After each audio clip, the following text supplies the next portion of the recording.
2 Kings, chapter 1. Elijah denounces Ahaziah. Moab rebelled against Israel after the death of Ahab. Ahaziah fell down through the lattice in his upper room that was in Samaria, and was sick. So he sent messengers, and said to them, Go, inquire of Baal-zebub, the god of Ekron, whether I will recover of this sickness.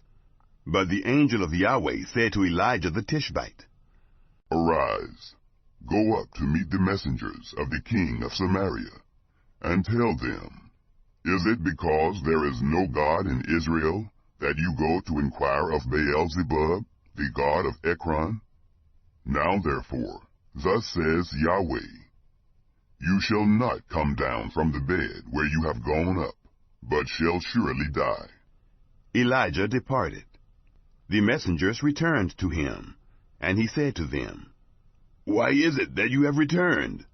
They said to him, A man came up to meet us, and said to us, Go, return to the king who sent you, and tell him, Thus says Yahweh, Is it because there is no God in Israel that you send to inquire of Baal-zebub, the god of Ekron? Therefore you shall not come down from the bed where you have gone up, but shall surely die. He said to them, What kind of man was he who came up to meet you, and told you these words? They answered him, He was a hairy man, and wearing a leather belt around his waist. He said, It is Elijah the Tishbite. Then the king sent a captain of 50 with his 50 to him. He went up to him, and behold, he was sitting on the top of the hill. He said to him, Man of God, the king has said, Come down. Elijah answered to the captain of 50, If I am a man of God, let fire come down from the sky and consume you and your 50. Fire came down from the sky and consumed him and his 50. Again he sent to him another captain of 50 and his 50. He answered him, Man of God, the king has said, Come down quickly.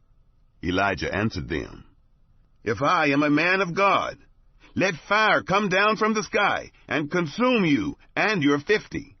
The fire of God came down from the sky and consumed him and his 50. Again he sent the captain of a third 50 with his 50. The third captain of 50 went up, and came and fell on his knees before Elijah, and begged him, and said to him, Man of God, please, let my life and the life of these 50, your servants, be precious in your sight. Behold, fire came down from the sky, and consumed the 2 former captains of 50 with their 50s. But now, let my life be precious in your sight. The angel of Yahweh said to Elijah, Go down with him. Don't be afraid of him. He arose and went down with him to the king. He said to him, Thus says Yahweh, Because you have sent messengers to inquire of Baal-zebub, the god of Ekron, is it because there is no God in Israel to inquire of his word? Therefore you shall not come down from the bed where you have gone up, but shall surely die. Jehoram succeeds Ahaziah. So he died, according to the word of Yahweh, which Elijah had spoken. Jehoram began to reign in his place, in the 2nd year of Jehoram, the son of Jehoshaphat, king of Judah, because he had no son. Now the rest of the acts of Ahaziah which he did, aren't they written in the book of the Chronicles of the Kings of Israel? Chapter 2.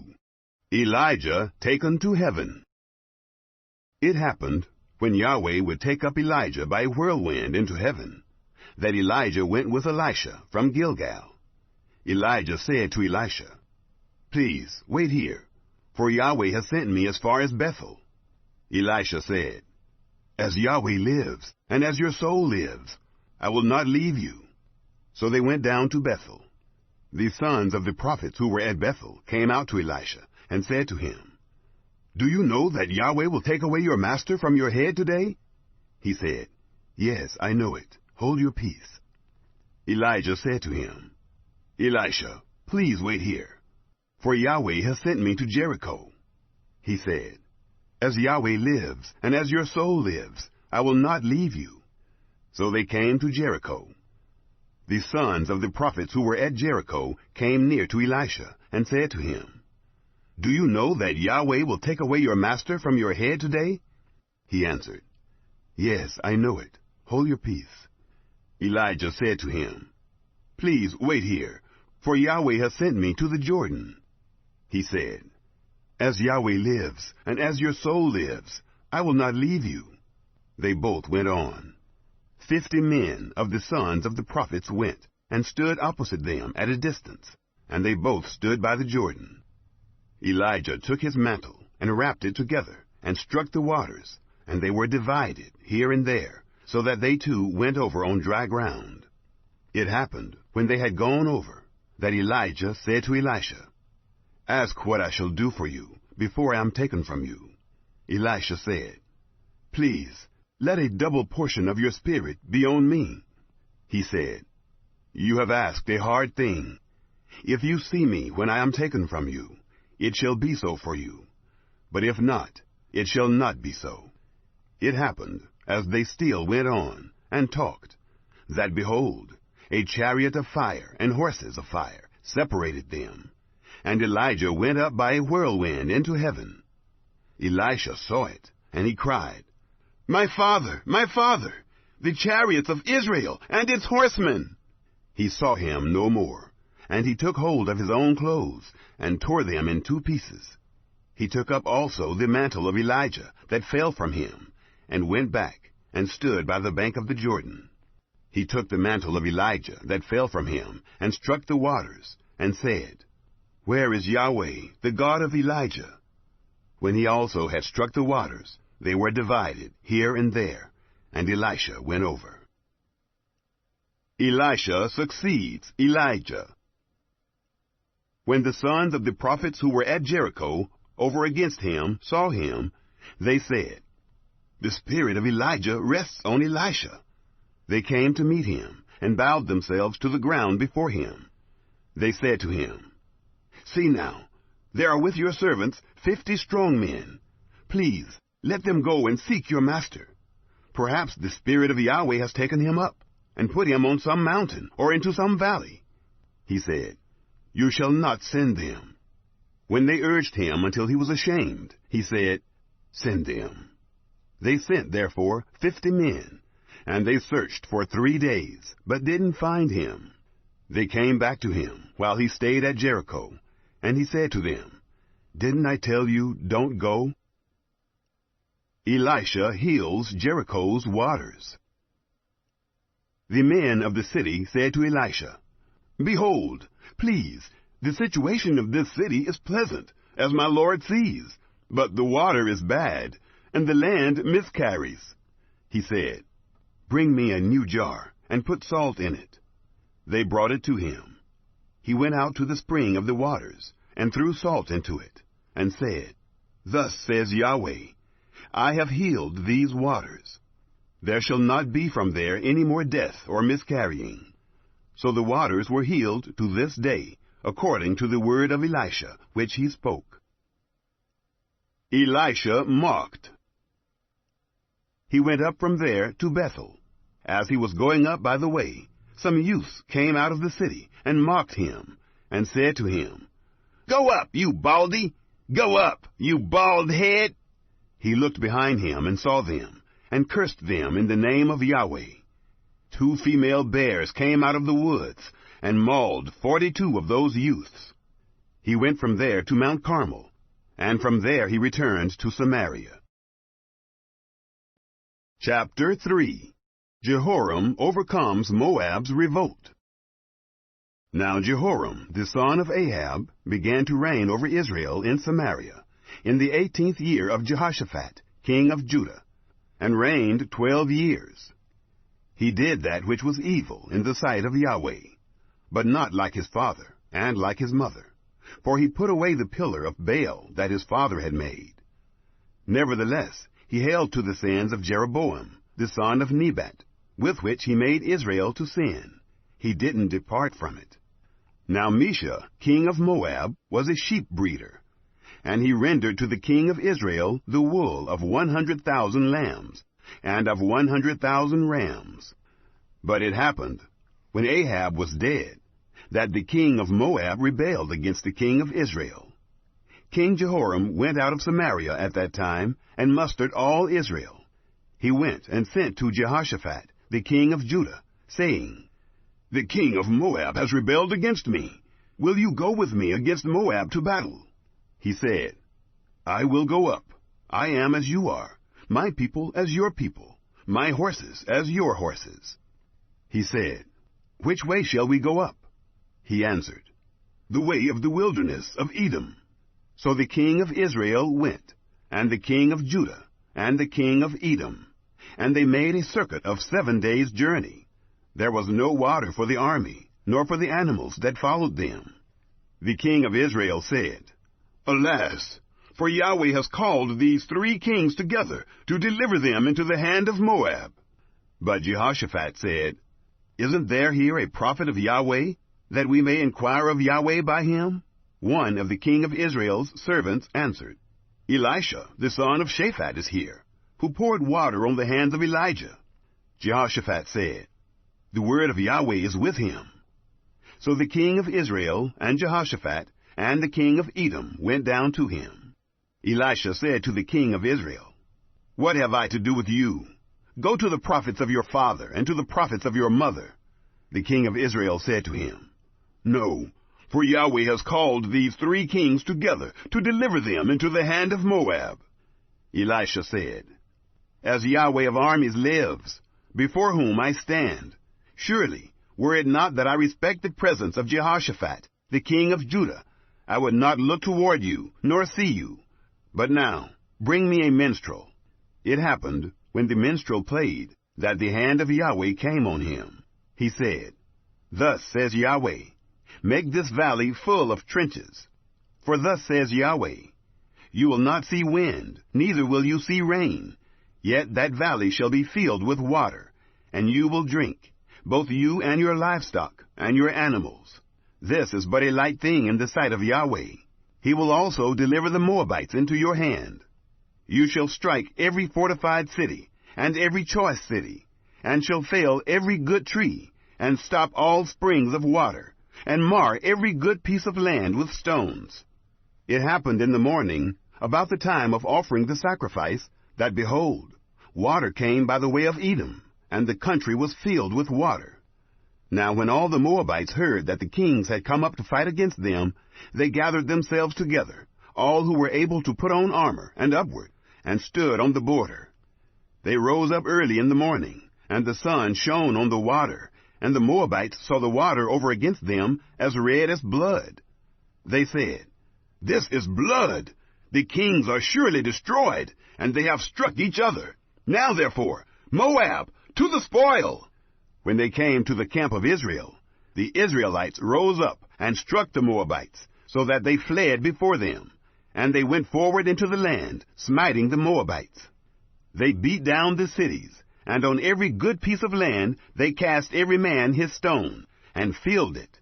And they stopped all the springs of water, and felled all the good trees, until in Kir-Hareseth only they left its stones.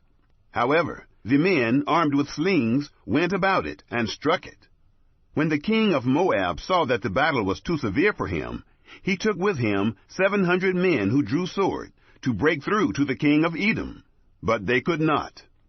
Then he took his eldest son, who would have reigned in his place, and offered him for a burnt offering on the wall. There was great wrath against Israel, and they departed from him, and returned to their own land. Chapter 4. Elisha multiplies the widow's oil.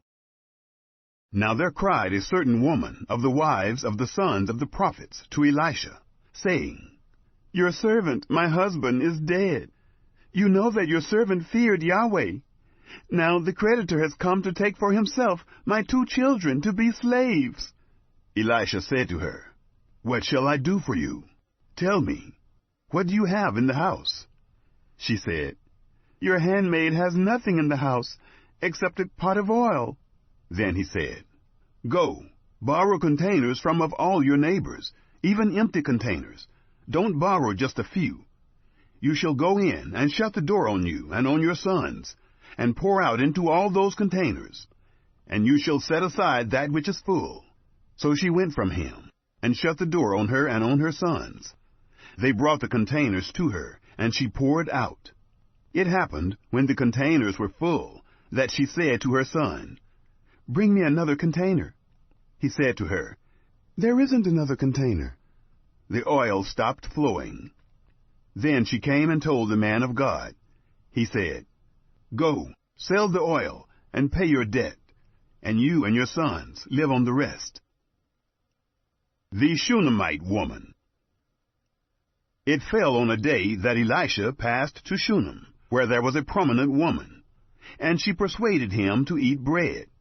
So it was, that as often as he passed by, he turned in there to eat bread.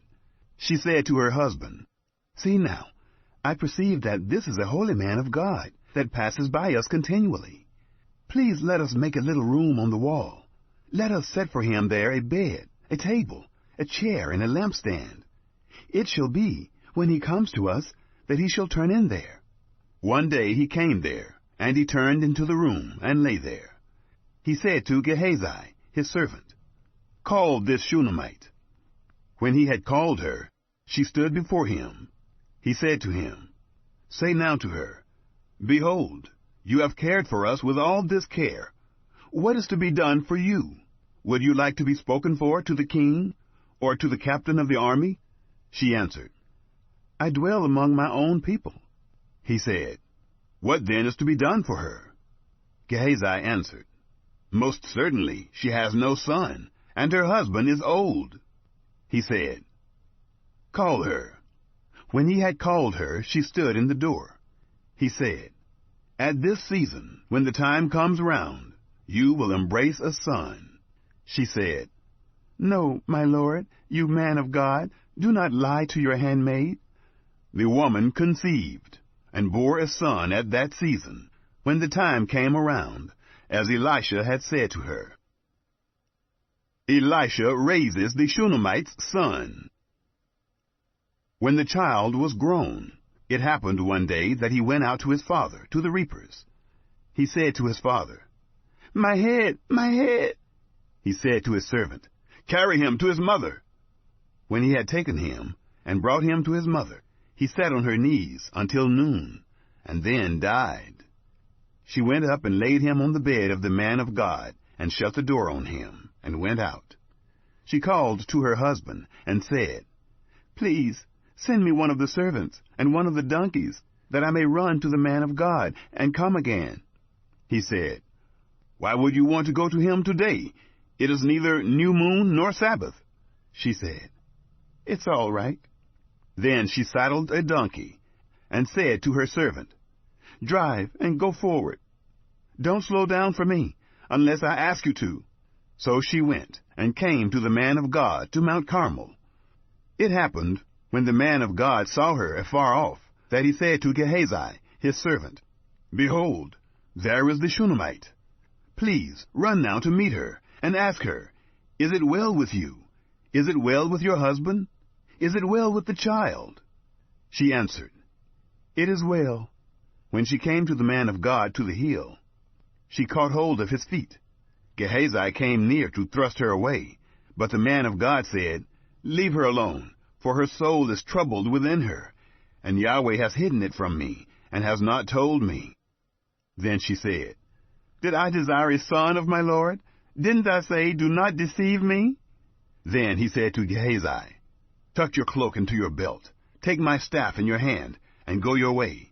If you meet any man, don't greet him, and if anyone greets you, don't answer him again. Then lay my staff on the face of the child." The mother of the child said, "As Yahweh lives, and as your soul lives, I will not leave you." He arose and followed her. Gehazi passed on before them, and laid the staff on the face of the child, but there was neither voice nor hearing. Therefore he returned to meet him, and told him, saying, "The child has not awakened."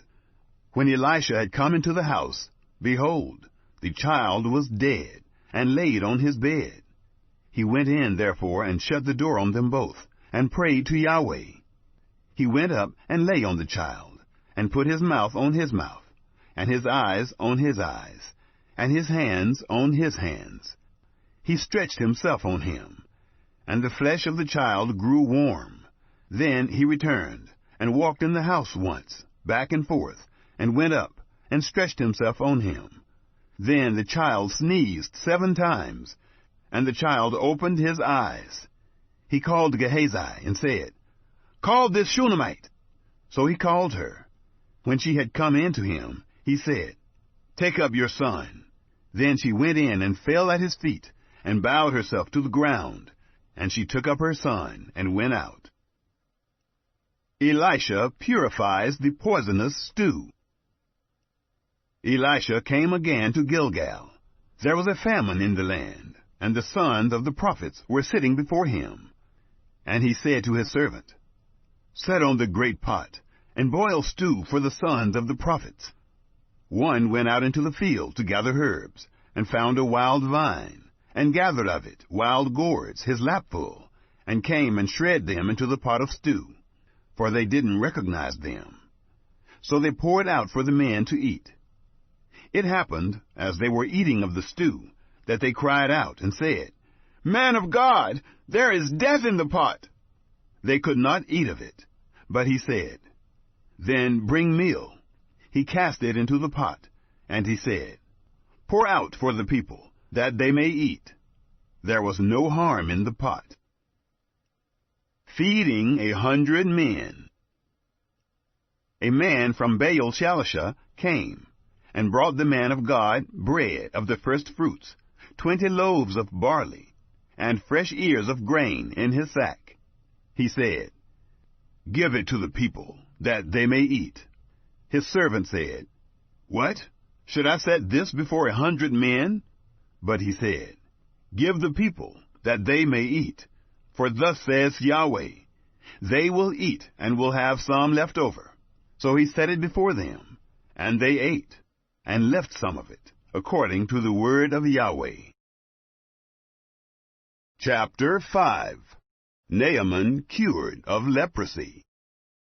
Now Naaman, captain of the army of the king of Syria, was a great man with his master, and honorable, because by him Yahweh had given victory to Syria. He was also a mighty man of valor, but he was a leper. The Syrians had gone out in bands, and had brought away captive out of the land of Israel a little maiden, and she waited on Naaman's wife. She said to her mistress, I wish that my lord were with the prophet who is in Samaria. Then he would heal him of his leprosy. Someone went in and told his lord, saying, The maiden who is from the land of Israel said this. The king of Syria said, Go now, and I will send a letter to the king of Israel. He departed, and took with him 10 talents of silver, and 6,000 pieces of gold, and 10 changes of clothing. He brought the letter to the king of Israel, saying, Now when this letter has come to you, behold, I have sent Naaman my servant to you, that you may heal him of his leprosy. It happened, when the king of Israel had read the letter, that he tore his clothes, and said, Am I God, to kill and to make alive, that this man sends to me to heal a man of his leprosy? But please consider, and see how he seeks a quarrel against me. It was so, when Elisha, the man of God, heard that the king of Israel had torn his clothes, that he sent to the king, saying, Why have you torn your clothes? Let him come now to me, and he shall know that there is a prophet in Israel. So Naaman came with his horses and with his chariots, and stood at the door of the house of Elisha. Elisha sent a messenger to him, saying, Go and wash in the Jordan 7 times, and your flesh shall come again to you, and you shall be clean. But Naaman was angry, and went away, and said, Behold, I thought, he will surely come out to me, and stand, and call on the name of Yahweh his God, and wave his hand over the place, and heal the leper. Aren't Abana and Pharpar, the rivers of Damascus, better than all the waters of Israel? Couldn't I wash in them and be clean? So he turned, and went away in a rage. His servants came near and spoke to him, and said, My father, if the prophet had asked you to do some great thing, wouldn't you have done it? How much rather then, when he says to you, Wash and be clean? Then went he down, and dipped himself 7 times in the Jordan, according to the saying of the man of God, and his flesh was restored, like the flesh of a little child, and he was clean. Gehazi's greed and leprosy. He returned to the man of God, he and all his company, and came, and stood before him. And he said, See now, I know that there is no God in all the earth, but in Israel. Now therefore, please take a gift from your servant. But he said, As Yahweh lives, before whom I stand, I will receive none. He urged him to take it, but he refused.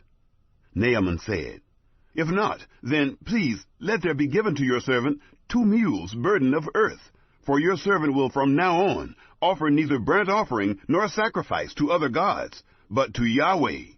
In this thing may Yahweh pardon your servant. When my master goes into the house of Rimmon to worship there, and he leans on my hand, and I bow myself in the house of Rimmon, when I bow myself in the house of Rimmon, may Yahweh pardon your servant in this thing. He said to him, Go in peace. So he departed from him a little way. But Gehazi, the servant of Elisha, the man of God, said, Behold, my master has spared this Naaman the Syrian, in not receiving at his hands that which he brought.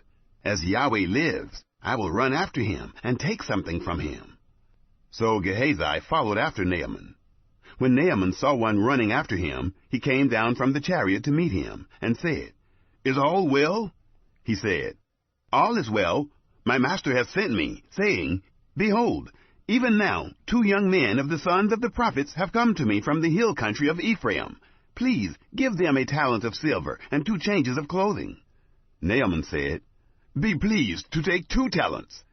He urged him, and bound 2 talents of silver in 2 bags, with 2 changes of clothing, and laid them on 2 of his servants, and they carried them before him.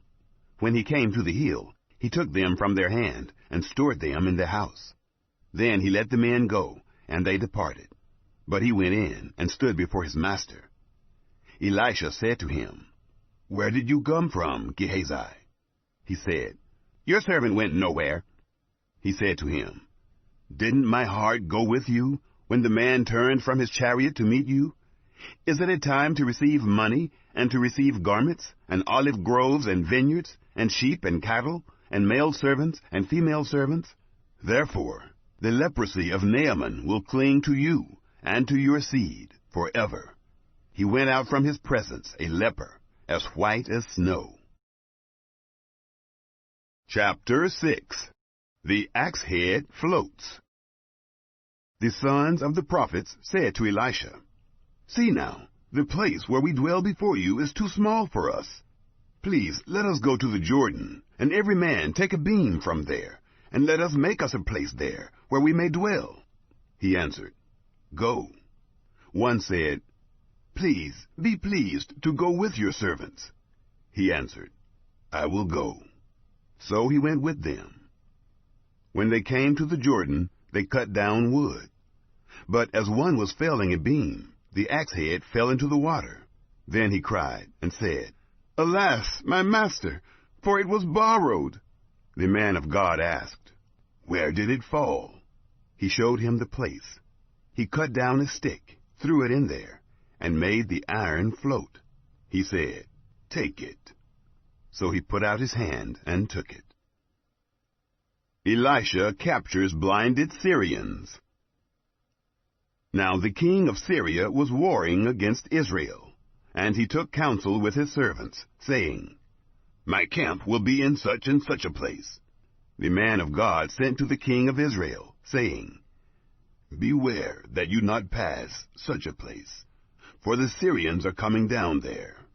The king of Israel sent to the place which the man of God told him, and warned him of, and he saved himself there, not once, nor twice.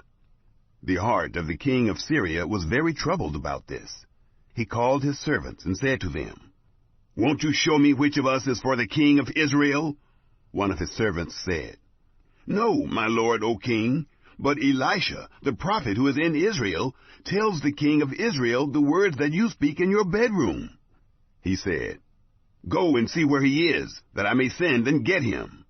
It was told him, saying, Behold, he is in Dothan. Therefore he sent horses, chariots, and a great army there. They came by night, and surrounded the city. When the servant of the man of God had risen early, and gone out, behold, an army with horses and chariots was around the city. His servant said to him, Alas, my master, what shall we do? He answered, Don't be afraid, for those who are with us are more than those who are with them. Elisha prayed and said, Yahweh, please open his eyes that he may see. Yahweh opened the eyes of the young man, and he saw, and behold, the mountain was full of horses and chariots of fire around Elisha. When they came down to him, Elisha prayed to Yahweh and said, Please strike this people with blindness.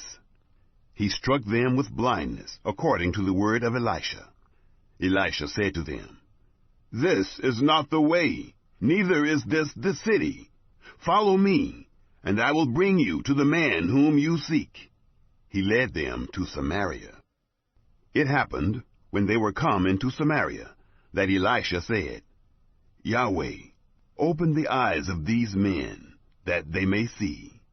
Yahweh opened their eyes, and they saw, and behold, they were in the midst of Samaria. The king of Israel said to Elisha, when he saw them, My father, shall I strike them? Shall I strike them? He answered, You shall not strike them. Would you strike those whom you have taken captive with your sword and with your bow? Set bread and water before them, that they may eat and drink, and go to their master. He prepared great feast for them. When they had eaten and drunk, he sent them away, and they went to their master. The bands of Syria stopped raiding the land of Israel. The siege and famine of Samaria. It happened after this, that Ben-Hadad, king of Syria, gathered all his army, and went up and besieged Samaria. There was a great famine in Samaria. Behold, they besieged it, until a donkey's head was sold for 80 pieces of silver, and the fourth part of a cab of dove's dung for 5 pieces of silver. As the king of Israel was passing by on the wall, a woman cried to him, saying, Help, my lord, O king. He said, If Yahweh doesn't help you, from where could I help you? From the threshing floor or from the winepress? The king said to her, What ails you? She answered, This woman said to me, Give your son, that we may eat him today, and we will eat my son tomorrow. So we boiled my son and ate him. And I said to her on the next day, Give your son, that we may eat him. And she has hidden her son. It happened, when the king heard the words of the woman, that he tore his clothes. Now he was passing by on the wall. And the people looked, and behold, he had sackcloth underneath on his flesh. Then he said, God do so to me, and more also, if the head of Elisha, the son of Shaphat, shall stay on him this day. But Elisha was sitting in his house, and the elders were sitting with him. Then the king sent a man from before him. But before the messenger came to him, he said to the elders, Do you see how this son of a murderer has sent to take away my head? Behold, when the messenger comes, shut the door, and hold the door shut against him. Isn't the sound of his master's feet behind him? While he was still talking with them, behold, the messenger came down to him. Then he said, Behold, this evil is from Yahweh. Why should I wait for Yahweh any longer? Chapter 7. Elisha prophesies plenty in Samaria. Elisha said, Hear the word of Yahweh. Thus says Yahweh, Tomorrow, about this time, a measure of fine flour will be sold for a shekel, and 2 measures of barley for a shekel, in the gate of Samaria. Then the captain on whose hand the king leaned answered the man of God, and said, Behold, If Yahweh made windows in heaven, could this thing be? He said, Behold, you shall see it with your eyes, but shall not eat of it. The Syrians flee. Now there were 4 leprous men at the entrance of the gate. They said one to another, Why do we sit here until we die? If we say, We will enter into the city, then the famine is in the city, and we shall die there. If we sit still here, we also die. Now therefore, come, and let us surrender to the army of the Syrians. If they save us alive, we will live, and if they kill us, we will only die. They rose up in the twilight to go to the camp of the Syrians. When they had come to the outermost part of the camp of the Syrians, behold, there was no man there. For the Lord had made the army of the Syrians to hear a noise of chariots, and a noise of horses, even the noise of a great army. And they said one to another, Behold, the king of Israel has hired against us the king of the Hittites, and the kings of the Egyptians, to come on us. Therefore they arose and fled in the twilight, and left their tents, and their horses, and their donkeys, even the camp as it was, and fled for their life. When these lepers came to the outermost part of the camp, they went into one tent, and ate and drank, and carried there silver, and gold, and clothing, and went and hid it. Then they came back, and entered into another tent, and carried there also, and went and hid it. Then they said one to another, We aren't doing right. This day is a day of good news, and we keep silent. If we wait until the morning light, punishment will overtake us. Now therefore, come, let us go and tell the king's household.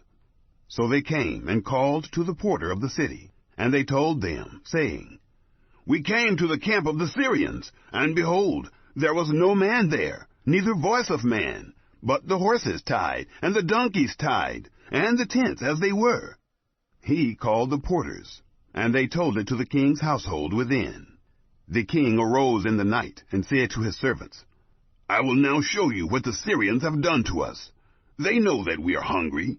Therefore are they gone out of the camp to hide themselves in the field, saying, When they come out of the city, we shall take them alive, and get into the city. One of his servants answered, Please, let some take 5 of the horses that remain, which are left in the city. Behold, they are like all the multitude of Israel who are left in it. Behold, they are like all the multitude of Israel who are consumed. Let us send and see. They took, therefore, 2 chariots with horses, and the king sent after the army of the Syrians, saying, Go and see. They went after them to the Jordan, and behold, all the way was full of garments and vessels, which the Syrians had cast away in their haste. The messengers returned and told the king. The people went out and plundered the camp of the Syrians.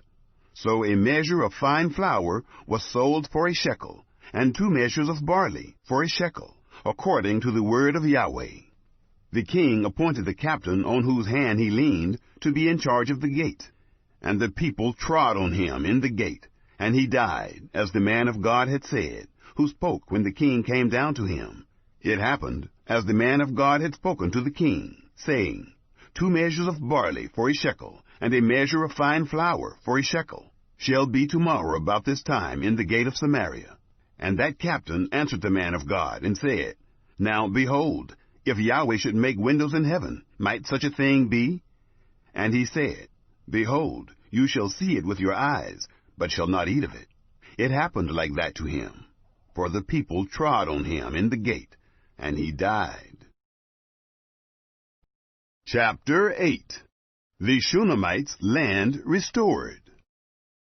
Now Elisha had spoken to the woman, whose son he had restored to life, saying, Arise, and go, you and your household, and stay for a while wherever you can, for Yahweh has called for a famine. It shall also come on the land 7 years. The woman arose, and did according to the word of the man of God. She went with her household, and lived in the land of the Philistines 7 years. It happened, at the 7 years' end, that the woman returned out of the land of the Philistines. Then she went forth to cry to the king for her house and for her land. Now the king was talking with Gehazi, the servant of the man of God, saying, Please, tell me all the great things that Elisha has done. It happened, as he was telling the king how he had restored to life him who was dead, that, behold, the woman whose son he had restored to life cried to the king for her house and for her land. Gehazi said, My lord, O king, this is the woman, and this is her son, whom Elisha restored to life. When the king asked the woman, she told him.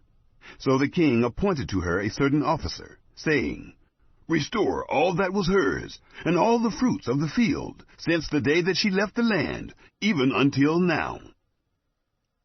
Hazael murders Ben-Hadad.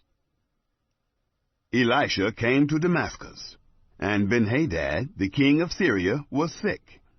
It was told him, saying, The man of God has come here. The king said to Hazael, Take a present in your hand, and go.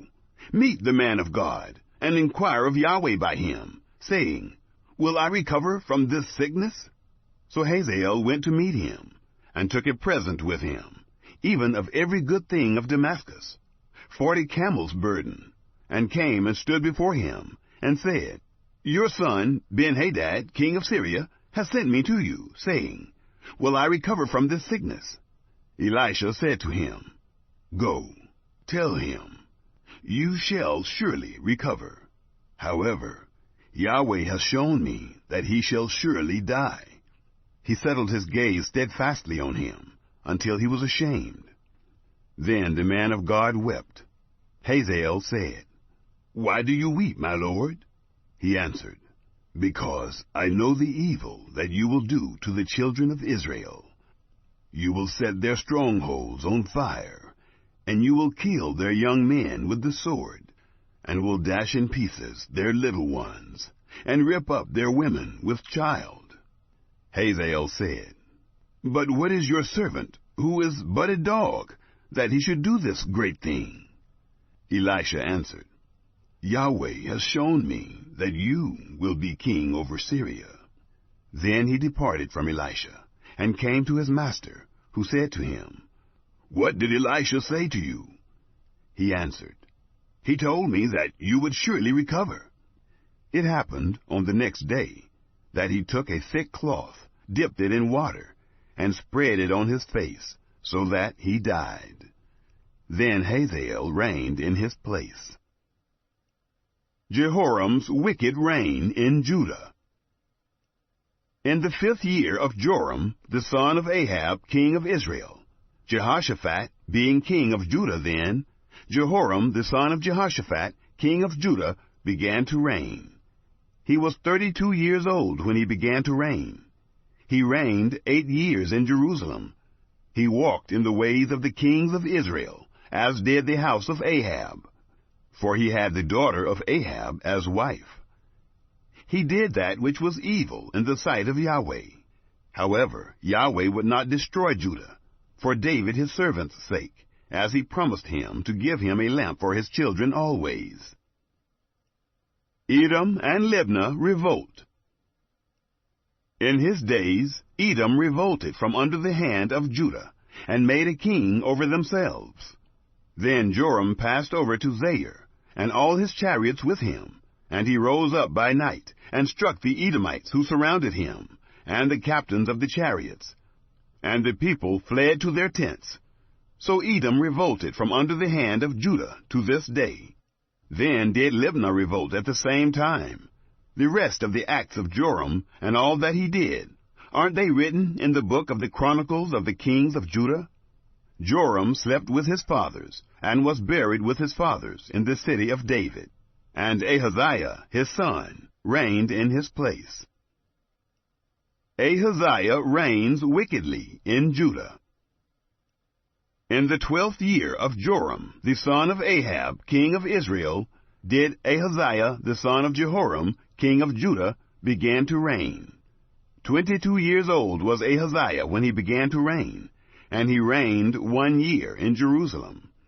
His mother's name was Athaliah, the daughter of Omri, king of Israel. He walked in the way of the house of Ahab, and did that which was evil in the sight of Yahweh, as did the house of Ahab. For he was the son-in-law of the house of Ahab. He went with Joram the son of Ahab to war against Hazael, king of Syria, at Ramoth-Gilead, and the Syrians wounded Joram. King Joram returned to be healed in Jezreel of the wounds which the Syrians had given him at Ramah, when he fought against Hazael, king of Syria. Ahaziah the son of Jehoram, king of Judah, went down to see Joram the son of Ahab in Jezreel, because he was sick. Chapter 9. Jehu anointed king of Israel. Elisha the prophet called one of the sons of the prophets, and said to him, Put your belt on your waist. Take this vial of oil in your hand, and go to Ramoth-Gilead. When you come there, find Jehu, the son of Jehoshaphat, the son of Nimshi, and go in, and make him arise up from among his brothers, and carry him to an inner room. Then take the vial of oil, and pour it on his head, and say, Thus says Yahweh, I have anointed you king over Israel. Then open the door, flee, and don't wait. So the young man, even the young man the prophet, went to Ramoth-Gilead. When he came, behold, the captains of the army were sitting. Then he said, I have a message for you, captain. Jehu said, To which of us all? He said, To you, O captain. He arose and went into the house. Then he poured the oil on his head, and said to him, Thus says Yahweh, the God of Israel, I have anointed you king over the people of Yahweh, even over Israel. You shall strike the house of Ahab your master, that I may avenge the blood of my servants the prophets, and the blood of all the servants of Yahweh at the hand of Jezebel. For the whole house of Ahab shall perish. I will cut off from Ahab everyone who urinates against a wall, both him who is shut up, and him who is left at large in Israel. I will make the house of Ahab like the house of Jeroboam, the son of Nebat, and like the house of Baasha, the son of Ahijah. The dogs will eat Jezebel on the plot of ground of Jezreel, and there shall be none to bury her. He opened the door and fled. Then Jehu came forth to the servants of his lord, and one said to him, Is all well? Why did this mad fellow come to you? He said to them, You know the man and what his talk was. They said, That is a lie. Tell us now. He said to me, Thus says Yahweh, I have anointed you king over Israel. Then they hurried, and took every man his garment, and put it under him on the top of the stairs, and blew the trumpet, saying, Jehu is king. Jehu kills Joram and Ahaziah. So Jehu, the son of Jehoshaphat, the son of Nimshi, conspired against Joram. Now Joram was keeping Ramoth-Gilead, he and all Israel, because of Hazael, king of Syria. But King Joram was returned to be healed in Jezreel of the wounds which the Syrians had given him, when he fought with Hazael, king of Syria. Jehu said, If this is your thinking, then let no one escape, and go out of the city, to go to tell it in Jezreel. So Jehu rode in a chariot, and went to Jezreel, for Joram lay there. Ahaziah, king of Judah, had come down to see Joram. Now the watchman was standing on the tower in Jezreel, and he spied the company of Jehu as he came, and said, I see a company. Joram said, Take a horseman, and send to meet them, and let him say, Is it peace? So there went one on horseback to meet him, and said, Thus says the king, Is it peace? Jehu said, What do you have to do with peace? Fall in behind me. The watchman said, The messenger came to them, but he isn't coming back. Then he sent out a second on horseback, who came to them, and said, Thus says the king, Is it peace? Jehu answered, What do you have to do with peace?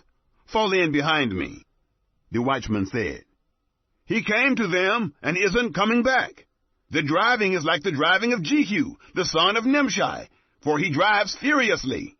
Joram said, "Get ready." They got his chariot ready. Joram, king of Israel, and Ahaziah, king of Judah, went out, each in his chariot, and they went out to meet Jehu, and found him in the portion of Naboth, the Jezreelite. It happened, when Joram saw Jehu, that he said, "Is it peace, Jehu?" He answered, "What peace, so long as the prostitution of your mother Jezebel and her witchcraft abound?" Joram turned his hands and fled, and said to Ahaziah, "There is treason, Ahaziah!" Jehu drew his bow with his full strength, and struck Joram between his arms, and the arrow went out at his heart, and he sunk down in his chariot. Then Jehu said to Bidkar, his captain, "Pick him up, and throw him in the plot of the field of Naboth, the Jezreelite. For remember how, when you and I rode together after Ahab his father, Yahweh laid this burden on him. Surely I have seen yesterday the blood of Naboth, and the blood of his sons, says Yahweh, and I will repay you in this plot of ground, says Yahweh. Now therefore, take and cast him onto the plot of ground, according to the word of Yahweh." But when Ahaziah the king of Judah saw this, he fled by the way of the garden house. Jehu followed after him, and said, "Strike him also in the chariot." They struck him at the ascent of Gur, which is by Ibleam. He fled to Megiddo, and died there. His servants carried him in a chariot to Jerusalem, and buried him in his tomb with his fathers, in the city of David. In the 11th year of Joram, the son of Ahab, began Ahaziah to reign over Judah. The murder of Jezebel. When Jehu was come to Jezreel, Jezebel heard of it, and she painted her eyes, and attired her head, and looked out at the window. As Jehu entered in at the gate, she said, "Do you come in peace, Zimri, you murderer of your master?" He lifted up his face to the window, and said, "Who is on my side? Who?" 2 or 3 eunuchs looked out at him. He said, "Throw her down." So they threw her down, and some of her blood was sprinkled on the wall and on the horses. Then he trampled her under foot. When he was come in, he ate and drank. And he said, "See now to this cursed woman, and bury her, for she is a king's daughter." They went to bury her, but they found no more of her than the skull, and the feet, and the palms of her hands. Therefore they came back and told him. He said, "This is the word of Yahweh, which he spoke by his servant Elijah the Tishbite, saying, The dogs will eat the flesh of Jezebel on the plot of Jezreel, and the body of Jezebel shall be as dung on the face of the field in the portion of Jezreel, so that they shall not say, This is Jezebel." Chapter 10. Jehu slaughters Ahab's family. Now Ahab had 70 sons in Samaria. Jehu wrote letters and sent to Samaria, to the rulers of Jezreel, even the elders, and to those who brought up the sons of Ahab, saying, "Now, as soon as this letter comes to you, since your master's sons are with you, and there are with you chariots and horses, a fortified city also, and armor, select the best and fittest of your master's sons, set him on his father's throne, and fight for your master's house." But they were exceedingly afraid, and said, "Behold, the 2 kings didn't stand before him. How then shall we stand?" He who was over the household, and he who was over the city, the elders also, and those who raised the children, sent to Jehu, saying, "We are your servants, and will do all that you ask us. We will not make any man king. You do that which is good in your eyes." Then he wrote a letter the second time to them, saying, "If you are on my side, and if you will listen to my voice, take the heads of the men, your master's sons, and come to me to Jezreel by tomorrow this time." Now the king's sons, being 70 persons, were with the great men of the city, who brought them up. It happened, when the letter came to them, that they took the king's sons, and killed them, even 70 persons. and put their heads in baskets, and sent them to him to Jezreel. A messenger came and told him, "They have brought the heads of the king's sons." He said, "Lay them in 2 heaps at the entrance of the gate until the morning." It happened in the morning that he went out and stood, and said to all the people, "You are righteous. Behold, I conspired against my master, and killed him. But who struck all these? Know now that nothing shall fall to earth of the word of Yahweh, which Yahweh spoke concerning the house of Ahab. For Yahweh has done that which he spoke by his servant Elijah." So Jehu struck all that remained of the house of Ahab in Jezreel, with all his great men, his familiar friends, and his priests, until he left him none remaining. Jehu slays Ahaziah's brothers. He arose and departed, and went to Samaria. As he was at the shearing house of the shepherds on the way, Jehu met with the brothers of Ahaziah, king of Judah, and said, "Who are you?" They answered, "We are the brothers of Ahaziah. We are going down to greet the children of the king and the children of the queen." He said, "Take them alive." They took them alive, and killed them at the pit of the shearing house, even 42 men. He didn't leave any of them. Ahab's remaining family killed. When he had departed from there, he met Jehonadab, the son of Rechab, coming to meet him. He greeted him and said to him, "Is your heart right, as my heart is with your heart?" Jehonadab answered, "It is." "If it is, give me your hand." He gave him his hand, and he took him up to him into the chariot. He said, "Come with me, and see my zeal for Yahweh." So they made him ride in his chariot. When he came to Samaria, he struck all who remained to Ahab in Samaria, until he had destroyed him, according to the word of Yahweh, which he spoke to Elijah. Jehu kills the priests of Baal. Jehu gathered all the people together, and said to them, "Ahab served Baal a little, but Jehu will serve him much. Now therefore, call to me all the prophets of Baal, all of his worshippers, and all of his priests. Let none be absent, for I have a great sacrifice to Baal. Whoever is absent, he shall not live." But Jehu did it in subtlety, intending that he might destroy the worshippers of Baal. Jehu said, "Sanctify a solemn assembly for Baal." They proclaimed it. Jehu sent through all Israel, and all the worshippers of Baal came, so that there was not a man left that didn't come.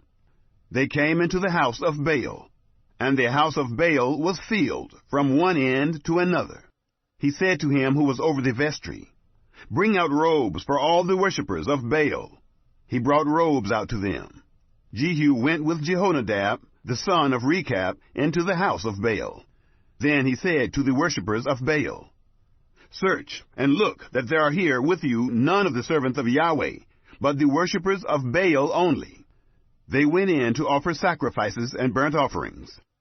Now Jehu had appointed him 80 men outside, and said, "If any of the men whom I bring into your hands escape, he who lets him go, his life shall be for the life of him."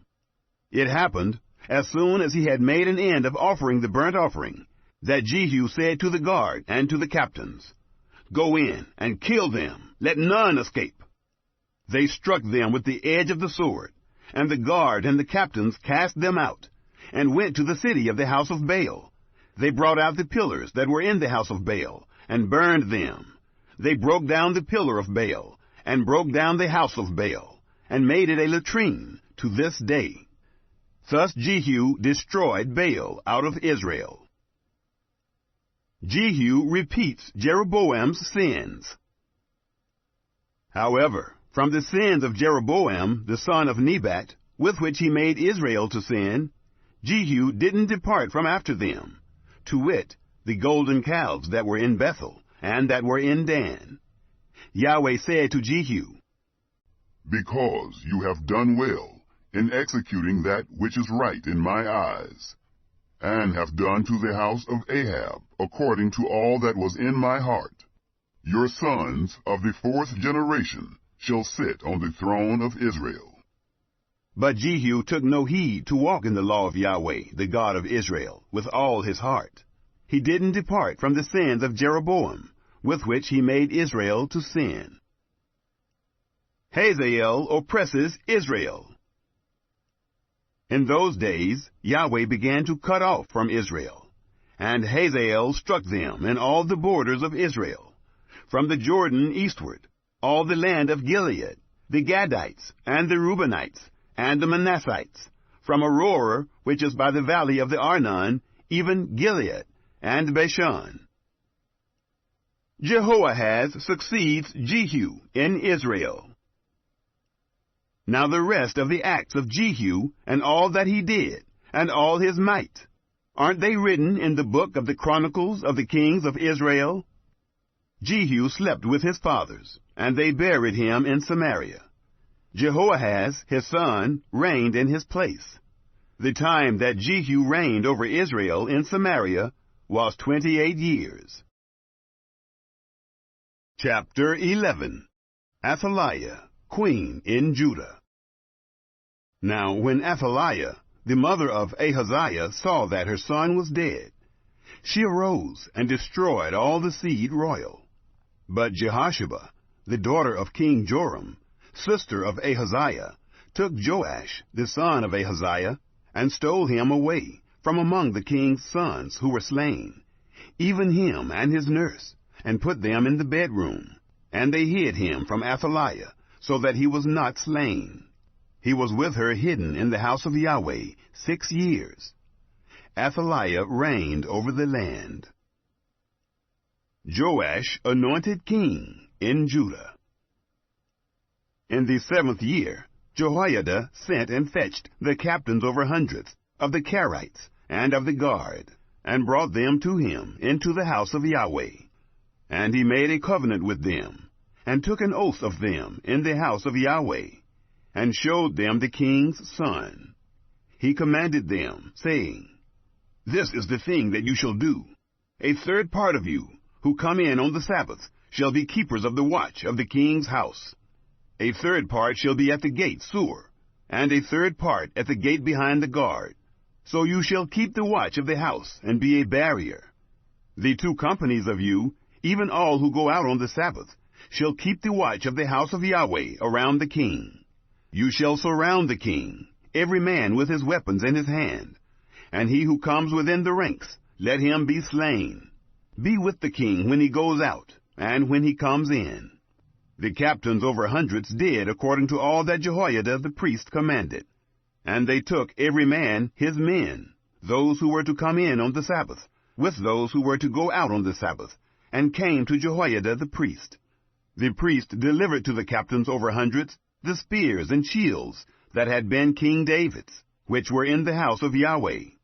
The guard stood, every man with his weapons in his hand, from the right side of the house to the left side of the house, along by the altar and the house, around the king.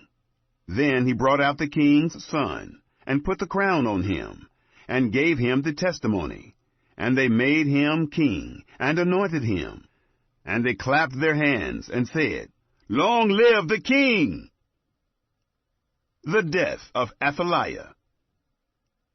When Athaliah heard the noise of the guard and of the people, she came to the people into the house of Yahweh. And she looked, and behold, the king stood by the pillar, as the tradition was, and the captains, and the trumpets by the king. And all the people of the land rejoiced, and blew trumpets. Then Athaliah tore her clothes, and cried, Treason! Treason! Jehoiada the priest commanded the captains of hundreds who were set over the army, and said to them, Bring her out between the ranks. Kill him who follows her with the sword. For the priest said, Don't let her be slain in the house of Yahweh. So they made way for her, and she went by the way of the horses' entry to the king's house. She was slain there. Jehoiada restores the worship of God. Jehoiada made a covenant between Yahweh and the king and the people, that they should be Yahweh's people, between the king also and the people. All the people of the land went to the house of Baal, and broke it down, His altars and his images broke they in pieces thoroughly, and killed Mattan, the priest of Baal, before the altars. The priest appointed officers over the house of Yahweh. He took the captains over hundreds, and the Carites, and the guard, and all the people of the land. And they brought down the king from the house of Yahweh, and came by the way of the gate of the guard to the king's house. He sat on the throne of the kings. So all the people of the land rejoiced, and the city was quiet. Athaliah they had slain with the sword at the king's house. Jehoash was 7 years old when he began to reign. Chapter 12. Joash repairs the temple. Jehoash began to reign in the 7th year of Jehu, and he reigned 40 years in Jerusalem. His mother's name was Zibiah of Beersheba. Jehoash did that which was right in Yahweh's eyes all his days, in which Jehoiada the priest instructed him. However, the high places were not taken away. The people still sacrificed and burned incense in the high places. Jehoash said to the priests, "All the money of the holy things that is brought into Yahweh's house, in current money, the money of the people for whom each man is evaluated, and all the money that it comes into any man's heart to bring into Yahweh's house, let the priests take it to them, each man from his donor, and they shall repair the damage to the house, wherever any damage is found." But it was so that in the 23rd year of King Joash, the priests had not repaired the damage to the house. Then King Jehoash called for Jehoiada the priest, and for the other priests, and said to them, "Why don't you repair the damage to the house? Now therefore, take no more money from your treasurers, but deliver it for repair of the damage to the house." The priests consented that they should take no more money from the people, and not repair the damage to the house. But Jehoiada the priest took a chest, and bored a hole in its lid, and set it beside the altar, on the right side as one comes into Yahweh's house. And the priests who kept the threshold put all the money that was brought into Yahweh's house into it. When they saw that there was much money in the chest, the king's scribe and the high priest came up, and they put it in bags, and counted the money that was found in Yahweh's house. They gave the money that was weighed out into the hands of those who did the work, who had the oversight of Yahweh's house. And they paid it out to the carpenters and the builders who worked on Yahweh's house, and to the masons and the stone cutters, and for buying timber and cut stone to repair the damage to Yahweh's house, and for all that was laid out for the house to repair it. But there were not made for Yahweh's house cups of silver, snuffers, basins, trumpets, any vessels of gold, or vessels of silver, of the money that was brought into Yahweh's house, for they gave that to those who did the work, and repaired Yahweh's house with it. Moreover, they didn't demand an accounting from the men into whose hand they delivered the money, to give to those who did the work, for they dealt faithfully. The money for the trespass offerings, and the money for the sin offerings, was not brought into Yahweh's house. It was the priests'. The reign of Joash ends. Then Hazael, king of Syria, went up, and fought against Gath, and took it. And Hazael set his face to go up to Jerusalem. Jehoash, king of Judah, took all the holy things that Jehoshaphat, and Jehoram, and Ahaziah his fathers, kings of Judah, had dedicated, and his own holy things, and all the gold that was found in the treasures of Yahweh's house, and of the king's house, and sent it to Hazael, king of Syria. And he went away from Jerusalem. Now the rest of the acts of Joash, and all that he did, aren't they written in the book of the Chronicles of the kings of Judah? His servants arose and made a conspiracy, and struck Joash at the house of Millo, on the way that goes down to Silla. For Josachar the son of Shimeath, and Jehozabad the son of Shomer, his servants, struck him, and he died. And they buried him with his fathers in David's city, and Amaziah his son reigned in his place. Chapter 13. Jehoahaz's wicked reign in Israel. In the 23rd year of Joash, the son of Ahaziah, king of Judah, Jehoahaz, the son of Jehu, began to reign over Israel in Samaria for 17 years.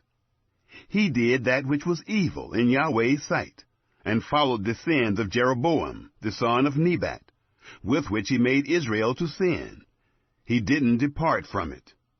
Yahweh's anger burned against Israel, and he delivered them into the hand of Hazael, king of Syria, and into the hand of Ben-Hadad, the son of Hazael, continually. Jehoahaz begged Yahweh, and Yahweh listened to him, for he saw the oppression of Israel, how the king of Syria oppressed them. Yahweh gave Israel a savior, so that they went out from under the hand of the Syrians, and the children of Israel lived in their tents as before. Nevertheless, they didn't depart from the sins of the house of Jeroboam, with which he made Israel to sin, but walked in them. And the Asherah also remained in Samaria. For he didn't leave to Jehoahaz of the people any more than 50 horsemen, and 10 chariots, and 10,000 footmen. For the king of Syria destroyed them, and made them like the dust in threshing. Now the rest of the acts of Jehoahaz, and all that he did, and his might, aren't they written in the book of the Chronicles of the kings of Israel? Jehoahaz slept with his fathers, and they buried him in Samaria. And Joash, his son, reigned in his place. Jehoash's wicked reign in Israel. In the 37th year of Joash, king of Judah, Jehoash, the son of Jehoahaz, began to reign over Israel in Samaria for 16 years. He did that which was evil in Yahweh's sight. He didn't depart from all the sins of Jeroboam, the son of Nebat, with which he made Israel to sin, but he walked in them. Now the rest of the acts of Joash, and all that he did, and his might with which he fought against Amaziah, king of Judah, aren't they written in the book of the Chronicles of the kings of Israel? Joash slept with his fathers, and Jeroboam sat on his throne. Joash was buried in Samaria with the kings of Israel. Elisha's final prophecy. Now Elisha became sick with the illness of which he died. And Joash, the king of Israel, came down to him, and wept over him, and said, My father, the chariots of Israel and its horsemen. Elisha said to him, Take bow and arrows. And he took bow and arrows for himself. He said to the king of Israel, Put your hand on the bow. And he put his hand on it. Elisha laid his hands on the king's hands. He said, Open the window eastward. And he opened it. Then Elisha said, Shoot. And he shot. He said, Yahweh's arrow of victory, even the arrow of victory over Syria. For you will strike the Syrians in Aphek until you have consumed them. He said, Take the arrows. And he took them. He said to the king of Israel, Strike the ground. And he struck 3 times and stopped. The man of God was angry with him and said, You should have struck 5 or 6 times. Then you would have struck Syria until you had consumed it. Whereas now you will strike Syria just 3 times. Elisha died, and they buried him. Now the bands of the Moabites invaded the land at the coming in of the year. As they were burying a man, behold, they saw a band of raiders, and they threw the man into Elisha's tomb. As soon as the man touched Elisha's bones, he revived and stood up on his feet. Hazael, king of Syria, oppressed Israel all the days of Jehoahaz. But Yahweh was gracious to them, and had compassion on them, and had respect for them, because of his covenant with Abraham, Isaac, and Jacob, and would not destroy them. And he didn't cast them from his presence as yet. Hazael, king of Syria, died, and Ben-Hadad his son reigned in his place. Jehoash, the son of Jehoahaz, took again out of the hand of Benhadad, the son of Hazael, the cities, which he had taken out of the hand of Jehoahaz his father, by war. Joash struck him 3 times, and recovered the cities of Israel. Chapter 14. Amaziah's good reign in Judah. In the 2nd year of Joash, son of Joahaz, king of Israel, Amaziah, the son of Joash, king of Judah, began to reign. He was 25 years old when he began to reign, and he reigned 29 years in Jerusalem. His mother's name was Jehoaddin of Jerusalem. He did that which was right in Yahweh's eyes, yet not like David his father. He did according to all that Joash his father had done.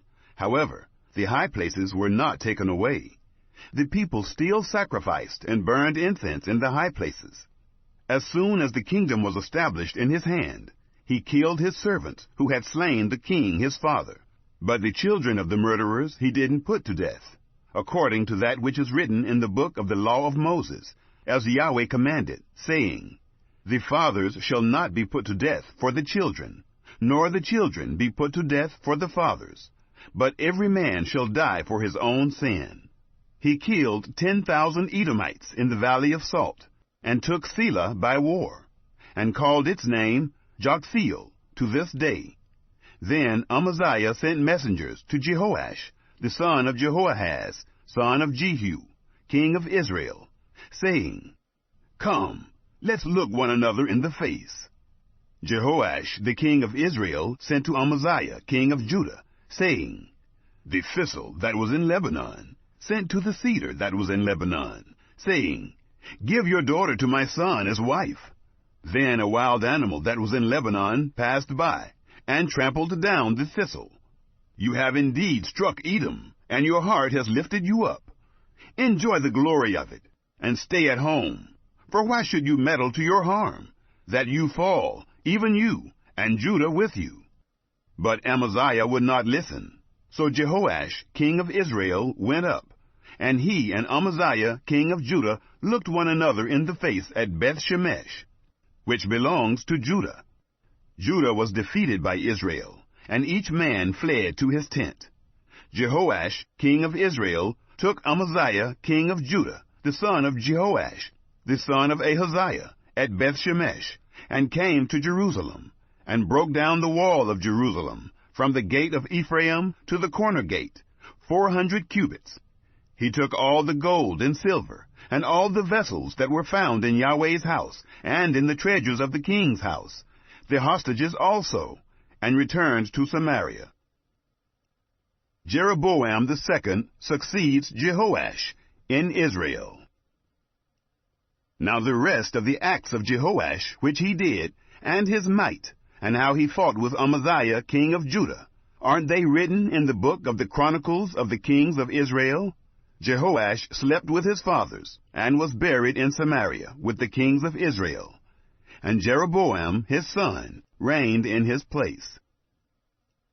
Azariah succeeds Amaziah in Judah. Amaziah, the son of Joash, king of Judah, lived after the death of Jehoash, son of Jehoahaz, king of Israel, 15 years. Now the rest of the acts of Amaziah, aren't they written in the book of the Chronicles of the kings of Judah? They made a conspiracy against him in Jerusalem, and he fled to Lachish. But they sent after him to Lachish, and killed him there. They brought him on horses, and he was buried at Jerusalem with his fathers in David's city. All the people of Judah took Azariah, who was 16 years old, and made him king in the place of his father Amaziah. He built Elath, and restored it to Judah. After that the king slept with his fathers. Jeroboam the second reigns in Israel. In the 15th year of Amaziah, the son of Joash, king of Judah, Jeroboam, the son of Joash, king of Israel, began to reign in Samaria for 41 years. He did that which was evil in Yahweh's sight. He didn't depart from all the sins of Jeroboam, the son of Nebat, with which he made Israel to sin. He restored the border of Israel from the entrance of Hamath to the sea of the Arabah, according to Yahweh, the God of Israel's word, which he spoke by his servant Jonah, the son of Amittai, the prophet, who was from Gath-hepher. For Yahweh saw the affliction of Israel, that it was very bitter, for all, slave and free, and there was no helper for Israel. Yahweh didn't say that he would blot out the name of Israel from under the sky, but he saved them by the hand of Jeroboam, the son of Joash. Now the rest of the acts of Jeroboam, and all that he did, and his might, how he fought, and how he recovered Damascus and Hamath, which had belonged to Judah, for Israel. Aren't they written in the book of the Chronicles of the Kings of Israel? Jeroboam slept with his fathers, even with the kings of Israel, and Zechariah his son reigned in his place. Chapter 15. Azariah's good reign in Judah. In the 27th year of Jeroboam, king of Israel, Azariah, son of Amaziah, king of Judah, began to reign. He was 16 years old when he began to reign, and he reigned 52 years in Jerusalem. His mother's name was Jecholiah of Jerusalem. He did that which was right in Yahweh's eyes, according to all that his father Amaziah had done. However, the high places were not taken away. The people still sacrificed and burned incense in the high places. Yahweh struck the king so that he was a leper to the day of his death, and lived in a separate house. Jotham, the king's son, was over the household, judging the people of the land. Now the rest of the acts of Azariah, and all that he did, aren't they written in the book of the Chronicles of the Kings of Judah? Azariah slept with his fathers, and they buried him with his fathers in David's city, and Jotham his son reigned in his place. Zechariah reigns in Israel. In the 38th year of Azariah, king of Judah, Zechariah, the son of Jeroboam, reigned over Israel in Samaria 6 months. He did that which was evil in Yahweh's sight, as his fathers had done.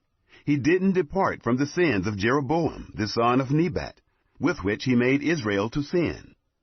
Shallum, the son of Jabesh, conspired against him, and struck him before the people, and killed him, and reigned in his place. Now the rest of the acts of Zechariah, behold, they are written in the book of the Chronicles of the Kings of Israel. This was Yahweh's word, which he spoke to Jehu, saying, Your sons to the 4th generation shall sit on the throne of Israel. So it came to pass. Shallum reigns in Israel. Shallum, the son of Jabesh, began to reign in the 39th year of Uzziah, king of Judah, and he reigned for a month in Samaria. Menahem, the son of Gadai, went up from Tirzah, came to Samaria, struck Shallum, the son of Jabesh, in Samaria, killed him, and reigned in his place. Now the rest of the acts of Shallum, and his conspiracy, which he made, behold, they are written in the book of the Chronicles of the Kings of Israel.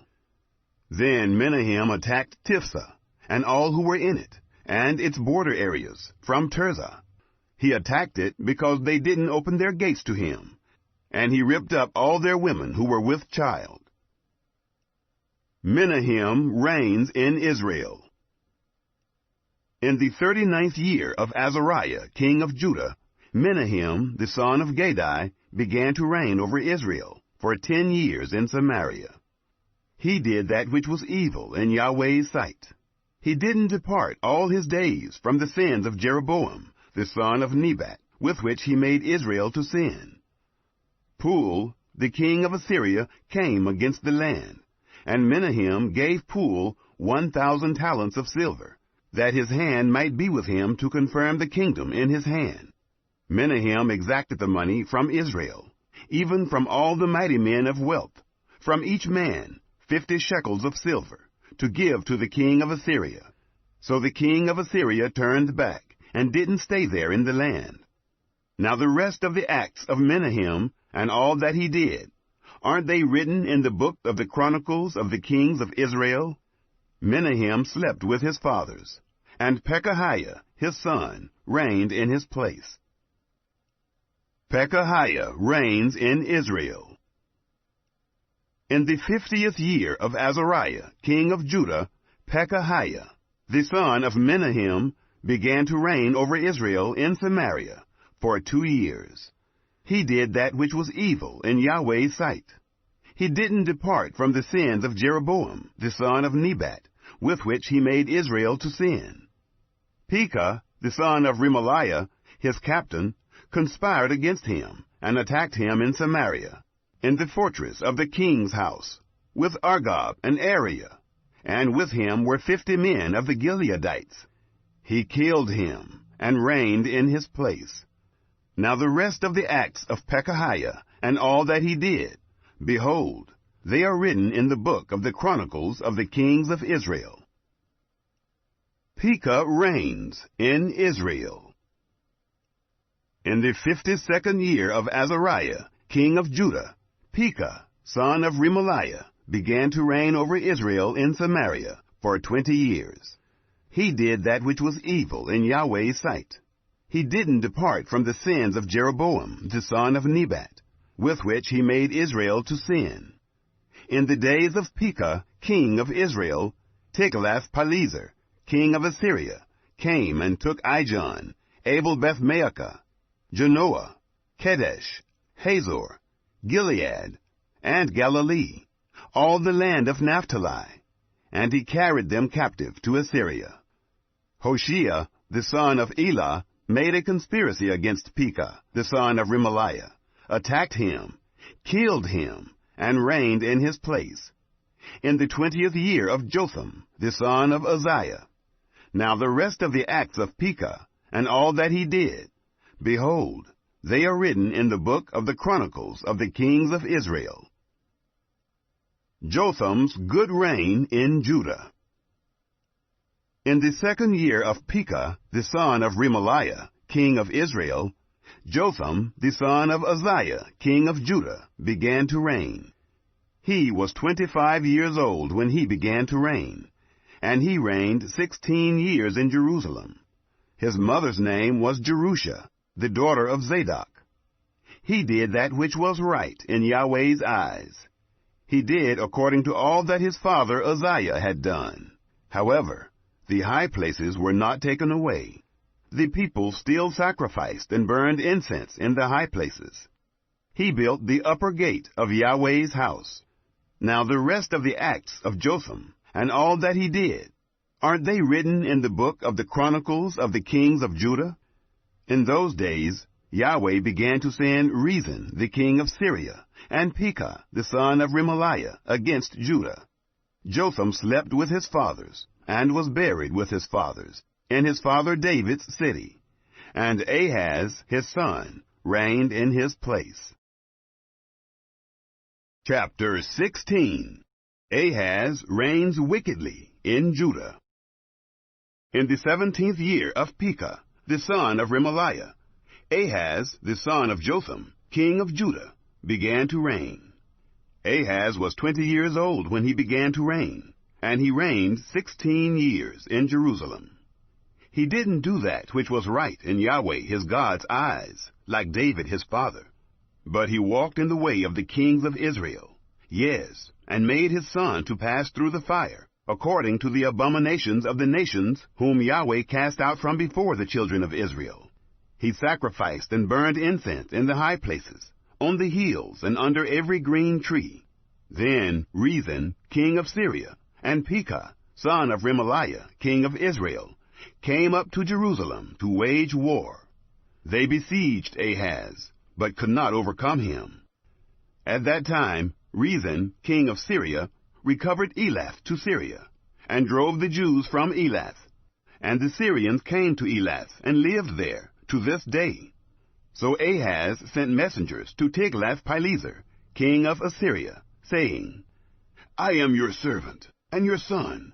Come up and save me out of the hand of the king of Syria, and out of the hand of the king of Israel, who rise up against me. Ahaz took the silver and gold that was found in Yahweh's house, and in the treasures of the king's house, and sent it for a present to the king of Assyria. The king of Assyria listened to him, and the king of Assyria went up against Damascus, and took it, and carried its people captive to Kir, and killed Rezin.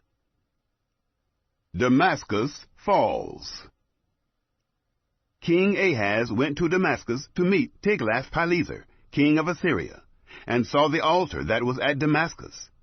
And King Ahaz sent to Urijah the priest a drawing of the altar, and plans to build it. Urijah the priest built an altar, according to all that King Ahaz had sent from Damascus. So Urijah the priest made it for the coming of King Ahaz from Damascus. When the king had come from Damascus, the king saw the altar, and the king came near to the altar, and offered on it. He burned his burnt offering, and his meal offering, poured his drink offering, and sprinkled the blood of his peace offerings on the altar. The bronze altar, which was before Yahweh, he brought from the front of the house, from between his altar and Yahweh's house, and put it on the north side of his altar. King Ahaz commanded Urijah the priest, saying, On the great altar burn the morning burnt offering, the evening meal offering, the king's burnt offering, his meal offering, with the burnt offering of all the people of the land, their meal offering, and their drink offerings, and sprinkle on it all the blood of the burnt offering, and all the blood of the sacrifice. But the bronze altar will be for me to inquire by.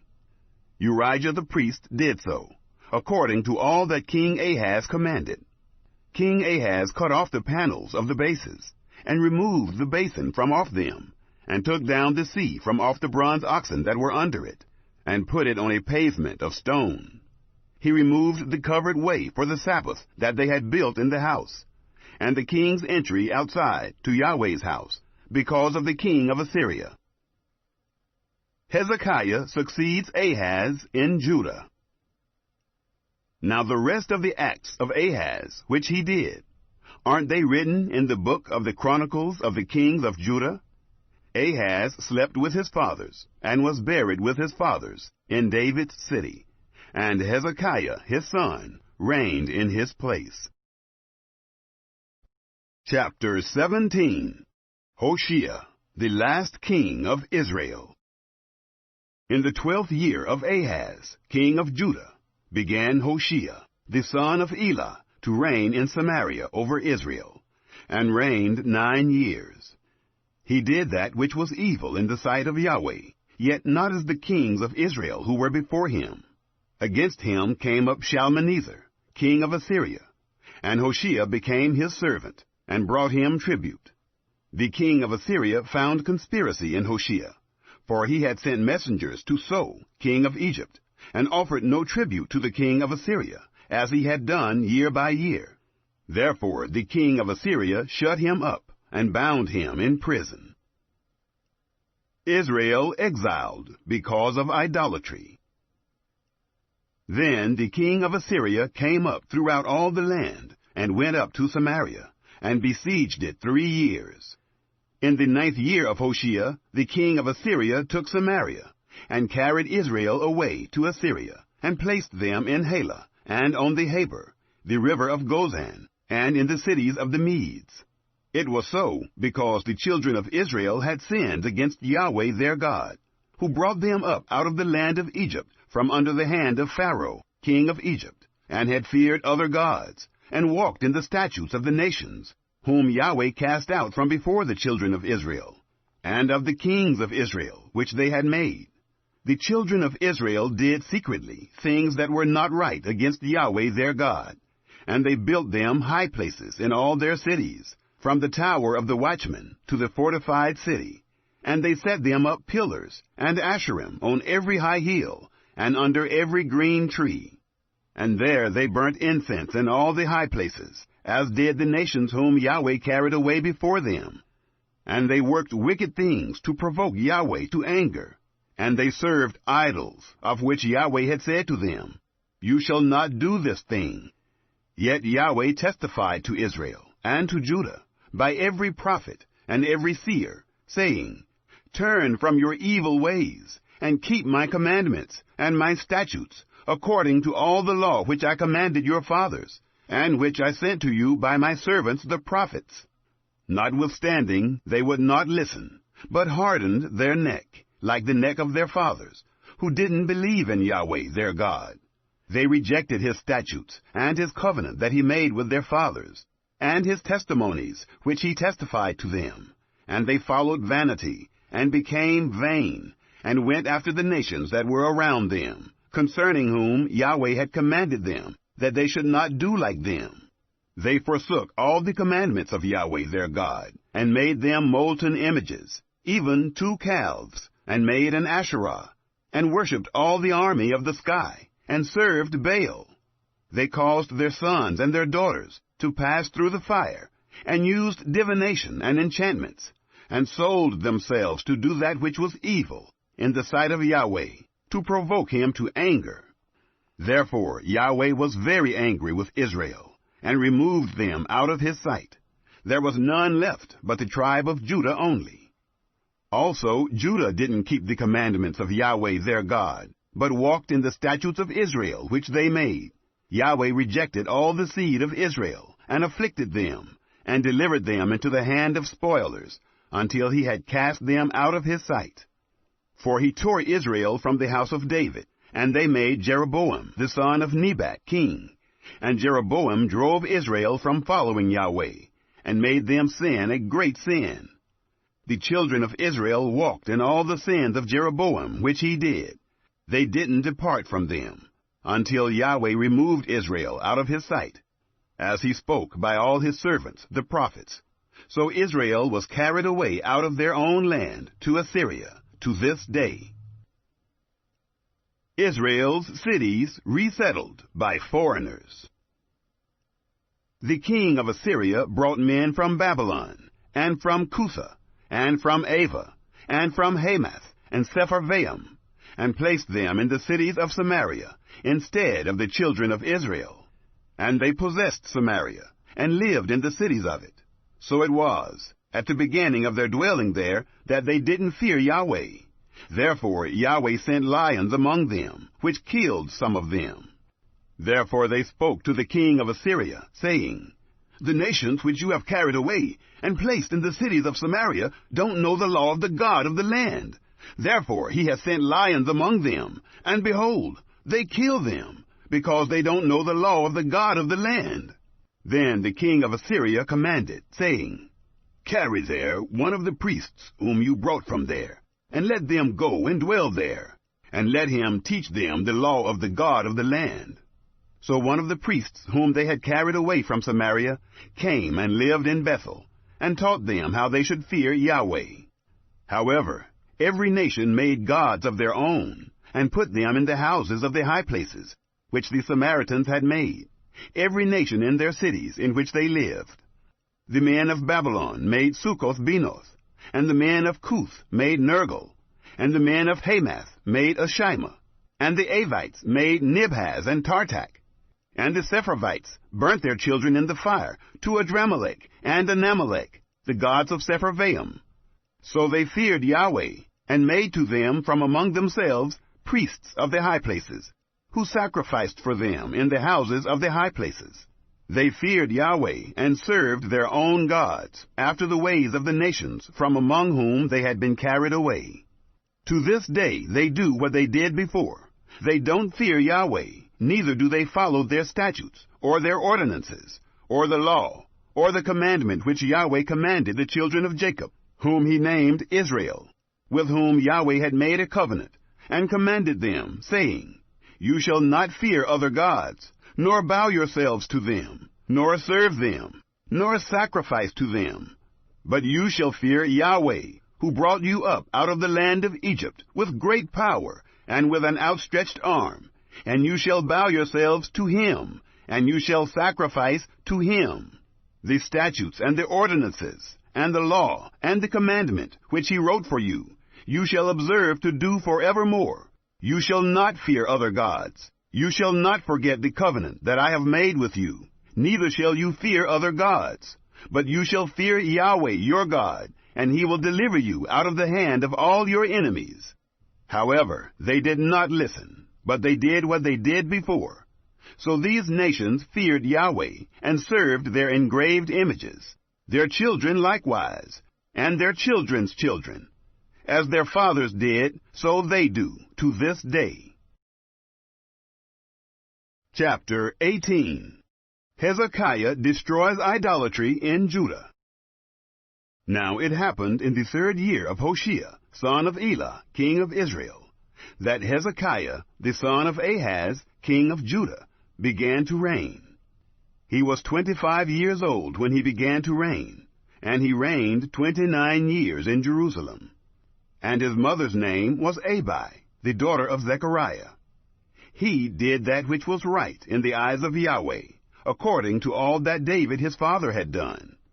He removed the high places, and broke the pillars, and cut down the Asherah. And he broke in pieces the bronze serpent that Moses had made. For to those days the children of Israel did burn incense to it. And he called it Nehushtan. He trusted in Yahweh, the God of Israel, so that after him was none like him among all the kings of Judah, nor among them that were before him. For he joined with Yahweh.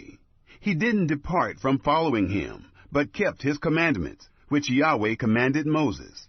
Yahweh was with him. Wherever he went forth, he prospered. And he rebelled against the king of Assyria, and didn't serve him. He struck the Philistines to Gaza and its borders, from the tower of the watchman to the fortified city. It happened in the 4th year of King Hezekiah, which was the 7th year of Hoshea, son of Elah, king of Israel, that Shalmaneser, king of Assyria, came up against Samaria, and besieged it. At the end of 3 years they took it. In the 6th year of Hezekiah, which was the 9th year of Hoshea, king of Israel, Samaria was taken. The king of Assyria carried Israel away to Assyria, and put them in Halah, and on the Habor, the river of Gozan, and in the cities of the Medes, because they didn't obey the voice of Yahweh their God, but transgressed his covenant, even all that Moses, the servant of Yahweh, commanded, and would not hear it, nor do it. Sennacherib invades Judah. Now in the 14th year of King Hezekiah did Sennacherib, king of Assyria, come up against all the fortified cities of Judah, and took them. Hezekiah, king of Judah, sent to the king of Assyria, to Lachish, saying, I have offended. Return from me. That which you put on me, I will bear. The king of Assyria appointed to Hezekiah, king of Judah, 300 talents of silver, and 30 talents of gold. Hezekiah gave him all the silver that was found in the house of Yahweh, and in the treasures of the king's house.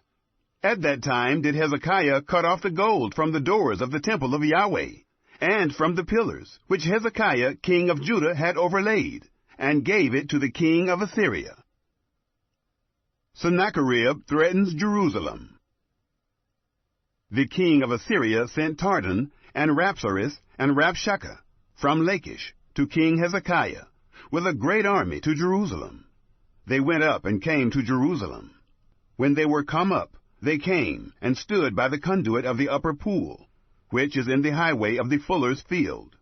When they had called to the king, there came out to them Eliakim, the son of Hilkiah, who was over the household, and Shebna, the scribe, and Joah, the son of Asaph, the recorder.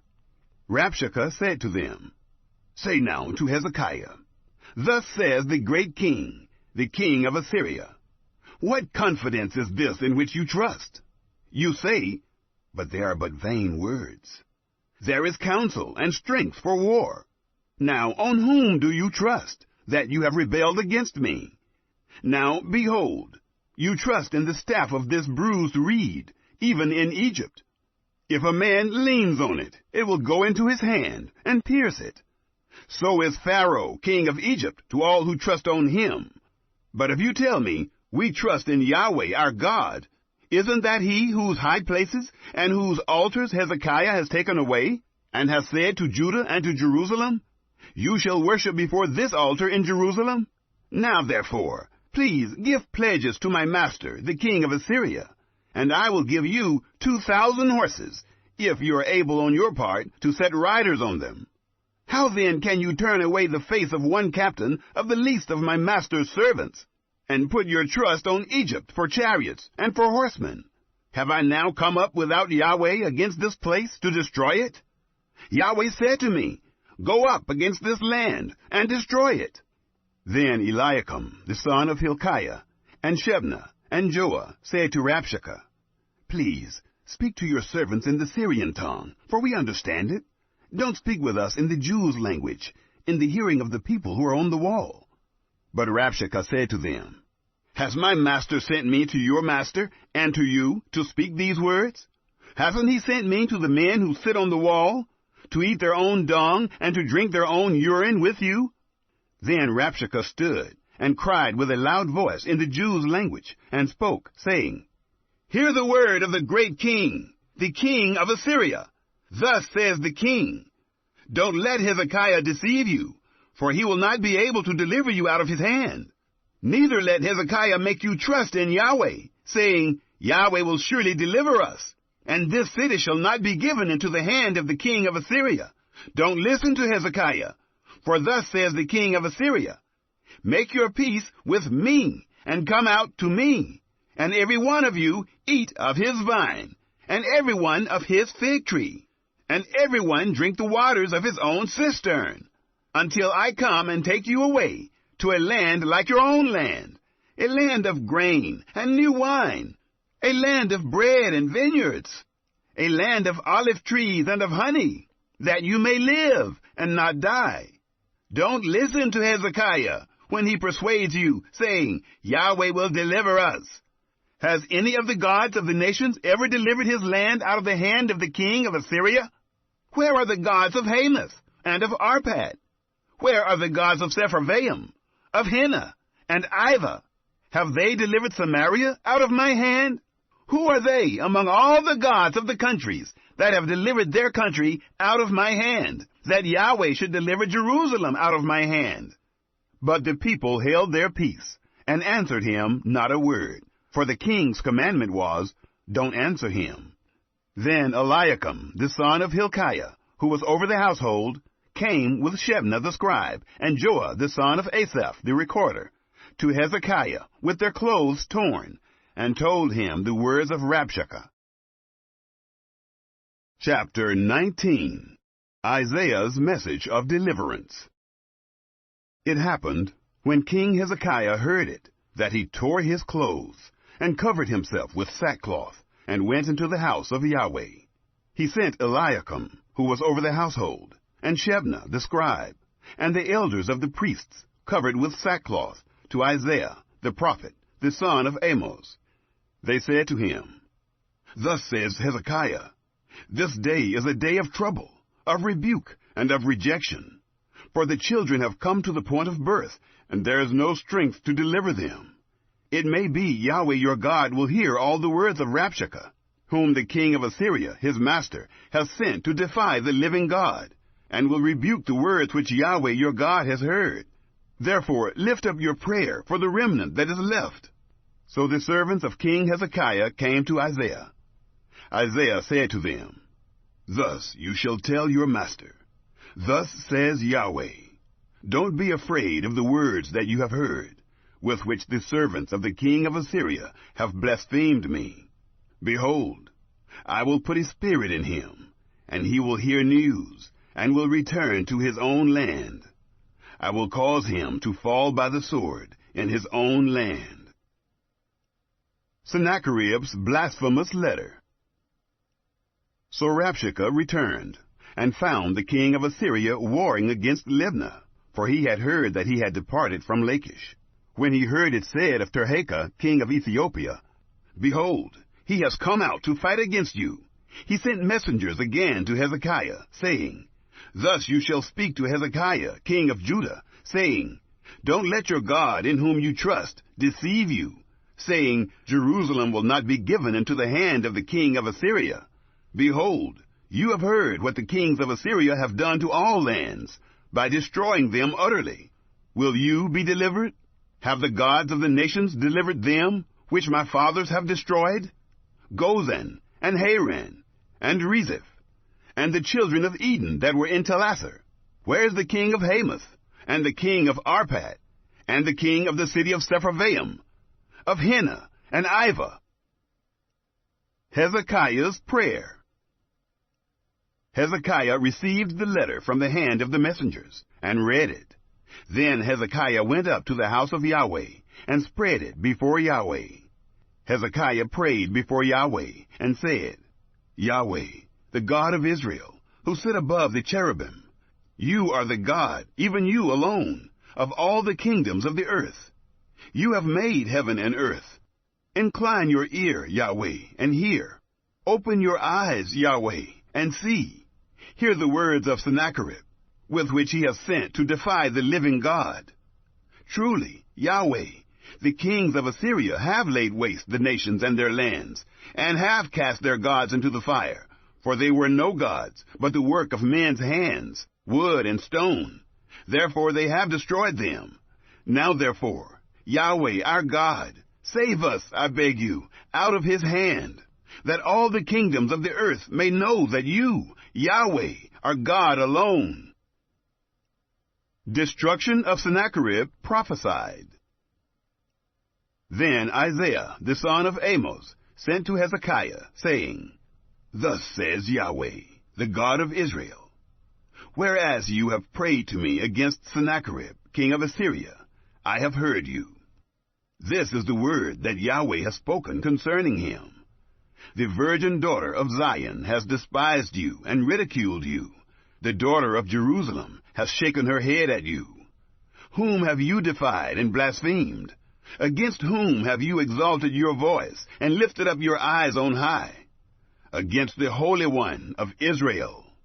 By your messengers you have defied the Lord, and have said, With the multitude of my chariots I have come up to the height of the mountains, to the innermost parts of Lebanon, and I will cut down its tall cedars and its choice fir trees. And I will enter into his farthest lodging place, the forest of his fruitful field. I have dug and drunk strange waters, and with the sole of my feet will I dry up all the rivers of Egypt. Haven't you heard how I have done it long ago, and formed it of ancient times?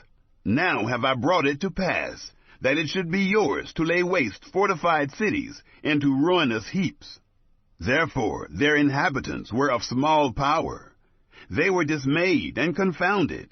They were like the grass of the field, and like the green herb, like the grass on the housetops, and like grain blasted before it has grown up. But I know you're sitting down, and you're going out, and you're coming in, and you're raging against me. Because of your raging against me, and because your arrogance has come up into my ears, therefore will I put my hook in your nose, and my bridle in your lips, and I will turn you back by the way by which you came. This shall be the sign to you. You shall eat this year that which grows of itself, and in the second year that which springs of the same, and in the third year sow and reap, and plant vineyards, and eat its fruit. The remnant that has escaped of the house of Judah shall again take root downward, and bear fruit upward. For out of Jerusalem a remnant will go out, and out of Mount Zion those who shall escape. The zeal of Yahweh will perform this. Therefore, thus says Yahweh concerning the king of Assyria, He shall not come to this city, nor shoot an arrow there, neither shall he come before it with shield, nor cast up a mound against it. By the way that he came, by the same shall he return, and he shall not come to this city, says Yahweh. For I will defend this city to save it, for my own sake, and for my servant David's sake. Sennacherib slain. It happened that night that the angel of Yahweh went out, and struck 185,000 in the camp of the Assyrians. When men arose early in the morning, behold, these were all dead bodies.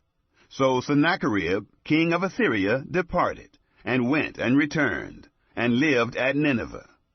It happened, as he was worshipping in the house of Nisroch his god, that Adramelech and Sharezer struck him with the sword, and they escaped into the land of Ararat. Esarhaddon, his son, reigned in his place. Chapter 20. Hezekiah's illness and recovery. In those days was Hezekiah sick to death. Isaiah the prophet, the son of Amoz, came to him, and said to him, Thus says Yahweh, Set your house in order, for you shall die, and not live.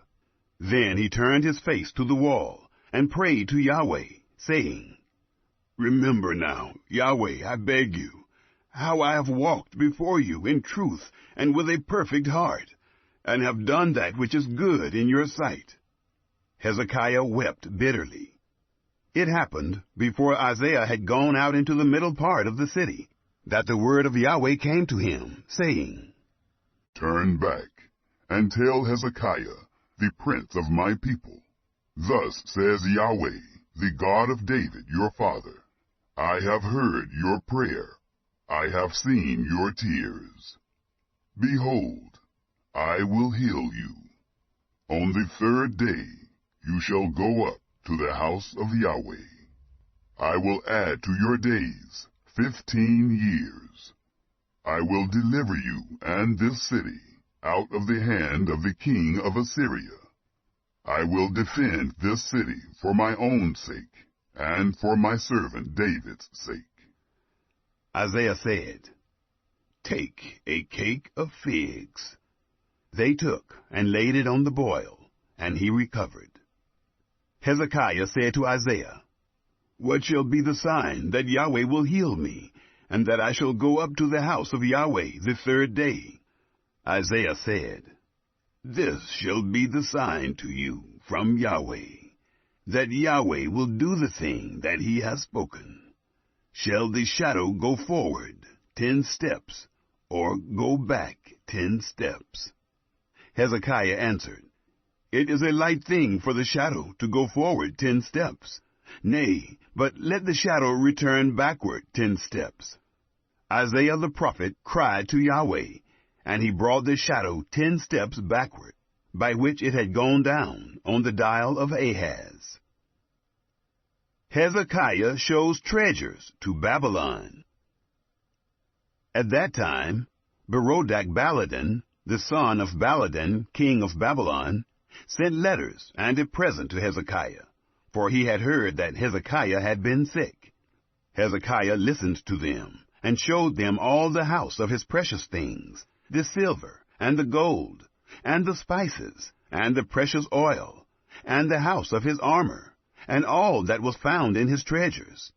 There was nothing in his house, nor in all his dominion, that Hezekiah didn't show them. Then Isaiah the prophet came to King Hezekiah, and said to him, What did these men say? From where did they come to you? Hezekiah said, They are come from a far country, even from Babylon. He said, What have they seen in your house? Hezekiah answered, They have seen all that is in my house. There is nothing among my treasures that I have not shown them. Isaiah said to Hezekiah, Hear the word of Yahweh. Behold, the days come, that all that is in your house, and that which your fathers have laid up in store to this day, shall be carried to Babylon. Nothing shall be left, says Yahweh. Of your sons who shall issue from you, whom you shall father, shall they take away, and they shall be eunuchs in the palace of the king of Babylon. Then Hezekiah said to Isaiah, The word of Yahweh which you have spoken is good. He said moreover, Isn't it so, if peace and truth shall be in my days? Manasseh succeeds Hezekiah. Now the rest of the acts of Hezekiah, and all his might, and how he made the pool and the conduit, and brought water into the city, aren't they written in the book of the Chronicles of the kings of Judah? Hezekiah slept with his fathers, and Manasseh, his son, reigned in his place.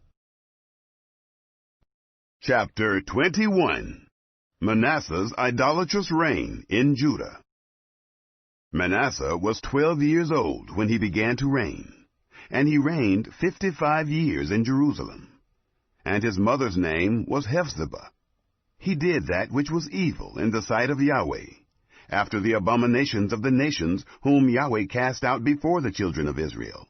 For he built again the high places which Hezekiah his father had destroyed, and he reared up altars for Baal, and made an Asherah, as did Ahab king of Israel, and worshipped all the army of the sky, and served them. He built altars in the house of Yahweh, of which Yahweh said, I will put my name in Jerusalem. He built altars for all the army of the sky in the two courts of the house of Yahweh. He made his son to pass through the fire, and practiced sorcery, and used enchantments, and dealt with those who had familiar spirits, and with wizards. He worked much evil in the sight of Yahweh, to provoke him to anger. He set the engraved image of Asherah that he had made, in the house of which Yahweh said to David and to Solomon his son, In this house, and in Jerusalem, which I have chosen out of all the tribes of Israel, will I put my name forever. Neither will I cause the feet of Israel to wander any more out of the land which I gave their fathers, if only they will observe to do according to all that I have commanded them, and according to all the law that my servant Moses commanded them. But they didn't listen. And Manasseh seduced them to do that which is evil, more than did the nations whom Yahweh destroyed before the children of Israel. Manasseh's idolatries rebuked. Yahweh spoke by his servants the prophets, saying, Because Manasseh, king of Judah, has done these abominations, and has done wickedly above all that the Amorites did, who were before him, and has made Judah also to sin with his idols. Therefore, thus says Yahweh, the God of Israel, Behold, I bring such evil on Jerusalem and Judah, that whoever hears of it, both his ears shall tingle. I will stretch over Jerusalem the line of Samaria, and the plummet of the house of Ahab, and I will wipe Jerusalem as a man wipes a dish, wiping it and turning it upside down. I will cast off the remnant of my inheritance, and deliver them into the hand of their enemies. They will become a prey and a spoil to all their enemies, because they have done that which is evil in my sight, and have provoked me to anger, since the day their fathers came forth out of Egypt, even to this day. Moreover, Manasseh shed innocent blood very much, until he had filled Jerusalem from one end to another, besides his sin with which he made Judah to sin, in doing that which was evil in the sight of Yahweh. Now the rest of the acts of Manasseh, and all that he did, and his sin that he sinned, aren't they written in the book of the Chronicles of the kings of Judah? Manasseh slept with his fathers, and was buried in the garden of his own house, in the garden of Uzzah, and Ammon his son reigned in his place. Ammon's evil reign in Judah. Ammon was 22 years old when he began to reign, and he reigned 2 years in Jerusalem. And his mother's name was Meshullemeth, the daughter of Haruz, of Jotbah. He did that which was evil in the sight of Yahweh, as did Manasseh his father. He walked in all the way that his father walked in, and served the idols that his father served, and worshipped them. And he forsook Yahweh, the God of his fathers, and didn't walk in the way of Yahweh. The servants of Ammon conspired against him, and put the king to death in his own house. But the people of the land killed all those who had conspired against King Ammon. And the people of the land made Josiah his son king in his place. Now the rest of the acts of Ammon which he did, aren't they written in the book of the Chronicles of the kings of Judah? He was buried in his tomb in the garden of Uzzah, and Josiah his son reigned in his place. Chapter 22. Josiah's good reign in Judah. Josiah was 8 years old when he began to reign, and he reigned 31 years in Jerusalem. And his mother's name was Jediah, the daughter of Adiah of Bozkath. He did that which was right in the eyes of Yahweh, and walked in all the way of David his father, and didn't turn aside to the right hand or to the left. Josiah repairs the temple. It happened in the 18th year of King Josiah that the king sent Shaphan, the son of Azaliah, the son of Meshullam, the scribe, to the house of Yahweh, saying, Go up to Hilkiah the high priest, that he may sum the money which is brought into the house of Yahweh, which the keepers of the threshold have gathered of the people. Let them deliver it into the hand of the workmen, who have the oversight of the house of Yahweh. And let them give it to the workmen who are in the house of Yahweh, to repair the breaches of the house, to the carpenters, and to the builders, and to the masons, and for buying timber and cut stone, to repair the house. However, there was no accounting made with them of the money that was delivered into their hand, for they dealt faithfully. Hilkiah finds the book of the law. Hilkiah the high priest said to Shaphan the scribe, I have found the book of the law in the house of Yahweh. Hilkiah delivered the book to Shaphan, and he read it. Shaphan the scribe came to the king, and brought the king word again, and said, Your servants have emptied out the money that was found in the house, and have delivered it into the hand of the workmen, who have the oversight of the house of Yahweh.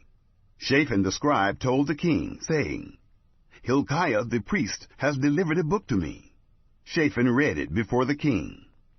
It happened, when the king had heard the words of the book of the law, that he tore his clothes. The king commanded Hilkiah the priest, and Ahikam the son of Shaphan, and Achbor the son of Micaiah, and Shaphan the scribe, and Isaiah the king's servant, saying, Go, inquire of Yahweh for me, and for the people, and for all Judah, concerning the words of this book that is found. For great is the wrath of Yahweh that is kindled against us, because our fathers have not listened to the words of this book, to do according to all that which is written concerning us. Huldah's prophecy.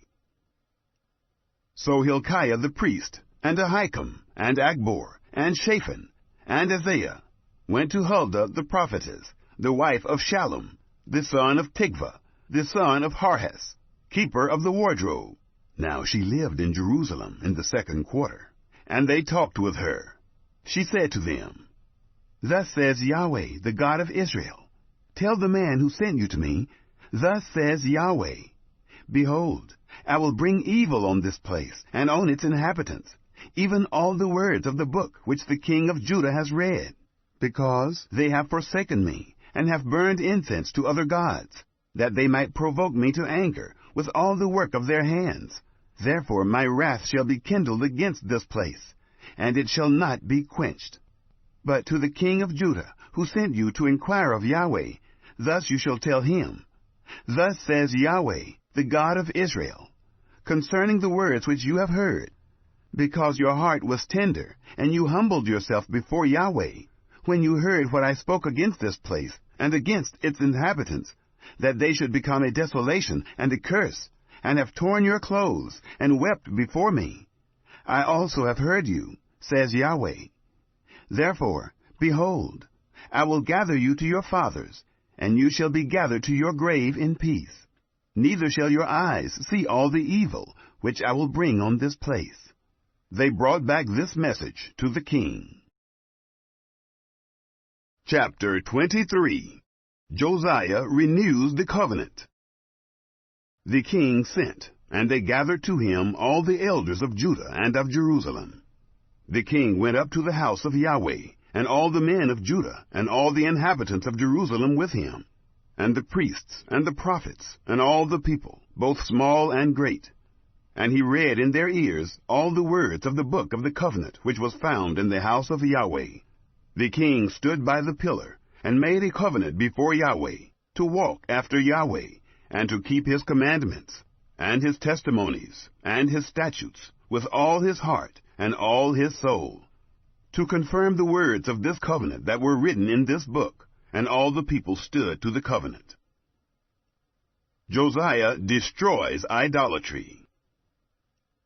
The king commanded Hilkiah, the high priest, and the priests of the 2nd order, and the keepers of the threshold, to bring forth out of the temple of Yahweh all the vessels that were made for Baal, and for the Asherah, and for all the army of the sky. And he burned them outside of Jerusalem, in the fields of the Kidron, and carried the ashes of them to Bethel. He put down the idolatrous priests, whom the kings of Judah had ordained, to burn incense in the high places, in the cities of Judah, and in the places around Jerusalem. Those also who burned incense to Baal, to the sun, and to the moon, and to the planets, and to all the army of the sky. He brought out the Asherah from the house of Yahweh, outside of Jerusalem, to the brook Kidron, and burned it at the brook Kidron, and beat it to dust, and cast its dust on the graves of the common people. He broke down the houses of the Sodomites that were in the house of Yahweh, where the women wove hangings for the Asherah. He brought all the priests out of the cities of Judah, and defiled the high places where the priests had burned incense, from Geba to Beersheba. And he broke down the high places of the gates that were at the entrance of the gate of Joshua, the governor of the city, which were on a man's left hand at the gate of the city. Nevertheless, the priests of the high places didn't come up to the altar of Yahweh in Jerusalem, but they ate unleavened bread among their brothers.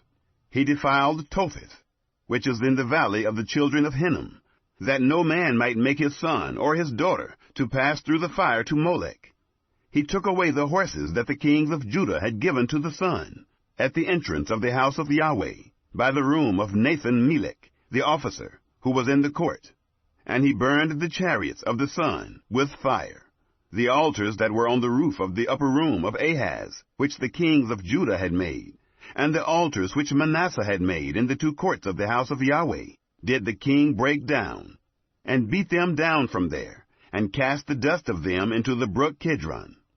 The high places that were before Jerusalem, which were on the right hand of the mountain of corruption, which Solomon the king of Israel had built for Ashtoreth, the abomination of the Sidonians, and for Chemosh, the abomination of Moab, and for Milcom, the abomination of the children of Ammon, did the king defile. He broke in pieces the pillars, and cut down the Asherim, and filled their places with the bones of men. Moreover, the altar that was at Bethel, and the high place which Jeroboam the son of Nebat, who made Israel to sin, had made, even that altar and the high place he broke down. And he burned the high place, and beat it to dust, and burned the Asherah. As Josiah turned himself, he spied the tombs that were there in the mountain, and he sent, and took the bones out of the tombs, and burned them on the altar, and defiled it, according to the word of Yahweh, which the man of God proclaimed, who proclaimed these things. Then he said, What monument is that which I see? The men of the city told him, It is the tomb of the man of God, who came from Judah, and proclaimed these things that you have done against the altar of Bethel. He said, Let him be. Let no man move his bones. So they let his bones alone, with the bones of the prophet who came out of Samaria. All the houses also of the high places that were in the cities of Samaria, which the kings of Israel had made to provoke Yahweh to anger, Josiah took away, and did to them according to all the acts that he had done in Bethel. He killed all the priests of the high places that were there, on the altars, and burned men's bones on them, and he returned to Jerusalem. Josiah restores the Passover. The king commanded all the people, saying, Keep the Passover to Yahweh your God, as it is written in this book of the covenant. Surely there was not kept such a Passover from the days of the judges who judged Israel, nor in all the days of the kings of Israel, nor of the kings of Judah. But in the 18th year of King Josiah was this Passover kept to Yahweh in Jerusalem.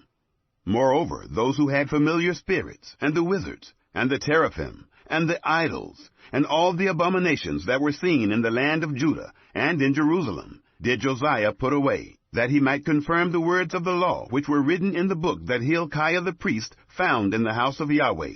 Like him was there no king before him, who turned to Yahweh with all his heart, and with all his soul, and with all his might, according to all the law of Moses. Neither after him arose there any like him. Notwithstanding, Yahweh didn't turn from the fierceness of his great wrath, with which his anger was kindled against Judah, because of all the provocation with which Manasseh had provoked him. Yahweh said, I will remove Judah also out of my sight, as I have removed Israel. And I will cast off this city which I have chosen, even Jerusalem, and the house of which I said, My name shall be there. Josiah's death. Now the rest of the acts of Josiah, and all that he did, aren't they written in the book of the Chronicles of the kings of Judah? In his days, Pharaoh Necho, king of Egypt, went up against the king of Assyria to the river Euphrates, and King Josiah went against him. And Pharaoh Necho killed him at Megiddo, when he had seen him. His servants carried him in a chariot, dead from Megiddo, and brought him to Jerusalem, and buried him in his own tomb. The people of the land took Jehoahaz, the son of Josiah, and anointed him, and made him king in his father's place. Jehoahaz succeeds Josiah. Jehoahaz was 23 years old when he began to reign, and he reigned 3 months in Jerusalem. And his mother's name was Hamutal, the daughter of Jeremiah of Libnah. He did that which was evil in the sight of Yahweh, according to all that his fathers had done. Pharaoh Necho put him in bonds at Riblah in the land of Hamath, that he might not reign in Jerusalem, and put the land to a tribute of 100 talents of silver, and a talent of gold. Pharaoh Necho made Eliakim, the son of Josiah, king in the place of Josiah his father, and changed his name to Jehoiakim. But he took Jehoahaz away, and he came to Egypt, and died there. Jehoiakim gave the silver and the gold to Pharaoh, but he taxed the land to give the money, according to the commandment of Pharaoh. He exacted the silver and the gold of the people of the land, of everyone according to his taxation, to give it to Pharaoh Necho. Jehoiakim's evil reign in Judah. Jehoiakim was 25 years old when he began to reign, and he reigned 11 years in Jerusalem. And his mother's name was Zebidah, the daughter of Pedaiah of Rumah. He did that which was evil in the sight of Yahweh, according to all that his fathers had done. Chapter 24. Babylon controls Jehoiakim. In his days, Nebuchadnezzar, king of Babylon, came up, and Jehoiakim became his servant 3 years. Then he turned and rebelled against him. Yahweh sent against him bands of the Chaldeans, and bands of the Syrians, and bands of the Moabites, and bands of the children of Ammon, and sent them against Judah to destroy it, according to the word of Yahweh, which he spoke by his servants, the prophets. Surely at the commandment of Yahweh came this on Judah, to remove them out of his sight, for the sins of Manasseh, according to all that he did, and also for the innocent blood that he shed. For he filled Jerusalem with innocent blood, and Yahweh would not pardon. Now the rest of the acts of Jehoiakim, and all that he did, aren't they written in the book of the Chronicles of the kings of Judah? Jehoiakim's evil reign in Judah. So Jehoiakim slept with his fathers, and Jehoiakim his son reigned in his place. The king of Egypt didn't come again out of his land any more, for the king of Babylon had taken from the brook of Egypt to the river Euphrates all that pertained to the king of Egypt. Jehoiakim was 18 years old when he began to reign, and he reigned in Jerusalem 3 months. And his mother's name was Nehushta, the daughter of Elnathan of Jerusalem. He did that which was evil in the sight of Yahweh, according to all that his father had done. Deportation to Babylon. At that time, the servants of Nebuchadnezzar, king of Babylon, came up to Jerusalem, and the city was besieged. Nebuchadnezzar, king of Babylon, came to the city, while his servants were besieging it. And Jehoiakim, king of Judah, went out to the king of Babylon, he and his mother, and his servants, and his princes, and his officers. And the king of Babylon took him in the 8th year of his reign. He carried out there all the treasures of the house of Yahweh, and the treasures of the king's house, and cut in pieces all the vessels of gold, which Solomon, king of Israel, had made in the temple of Yahweh, as Yahweh had said. He carried away all Jerusalem, and all the princes, and all the mighty men of valor, even 10,000 captives, and all the craftsmen, and the smiths. None remained, except the poorest sort of the people of the land. He carried away Jehoiakim to Babylon, and the king's mother, and the king's wives, and his officers, and the chief men of the land carried he into captivity, from Jerusalem to Babylon, all the men of might, even 7,000, and the craftsmen, and the smiths, 1,000, all of them strong and apt for war. Even them the king of Babylon brought captive to Babylon. The king of Babylon made Mattaniah, Jehoiakim's father's brother, king in his place, and changed his name to Zedekiah. Zedekiah, king of Judah. Zedekiah was 21 years old when he began to reign, and he reigned 11 years in Jerusalem, and his mother's name was Hamutal, the daughter of Jeremiah of Libnah. He did that which was evil in the sight of Yahweh, according to all that Jehoiakim had done. For through the anger of Yahweh did it happen in Jerusalem and Judah, until he had cast them out from his presence. Zedekiah rebelled against the king of Babylon. Chapter 25. Nebuchadnezzar besieges Jerusalem. It happened in the 9th year of his reign, in the 10th month, in the 10th day of the month, that Nebuchadnezzar, king of Babylon, came, he and all his army, against Jerusalem, and encamped against it, and they built forts against it, around it. So the city was besieged to the 11th year of King Zedekiah. On the 9th day of the 4th month, the famine was severe in the city, so that there was no bread for the people of the land. Then a breach was made in the city, and all the men of war fled by night by the way of the gate between the two walls, which was by the king's garden. Now the Chaldeans were against the city around it. And the king went by the way of the Arabah.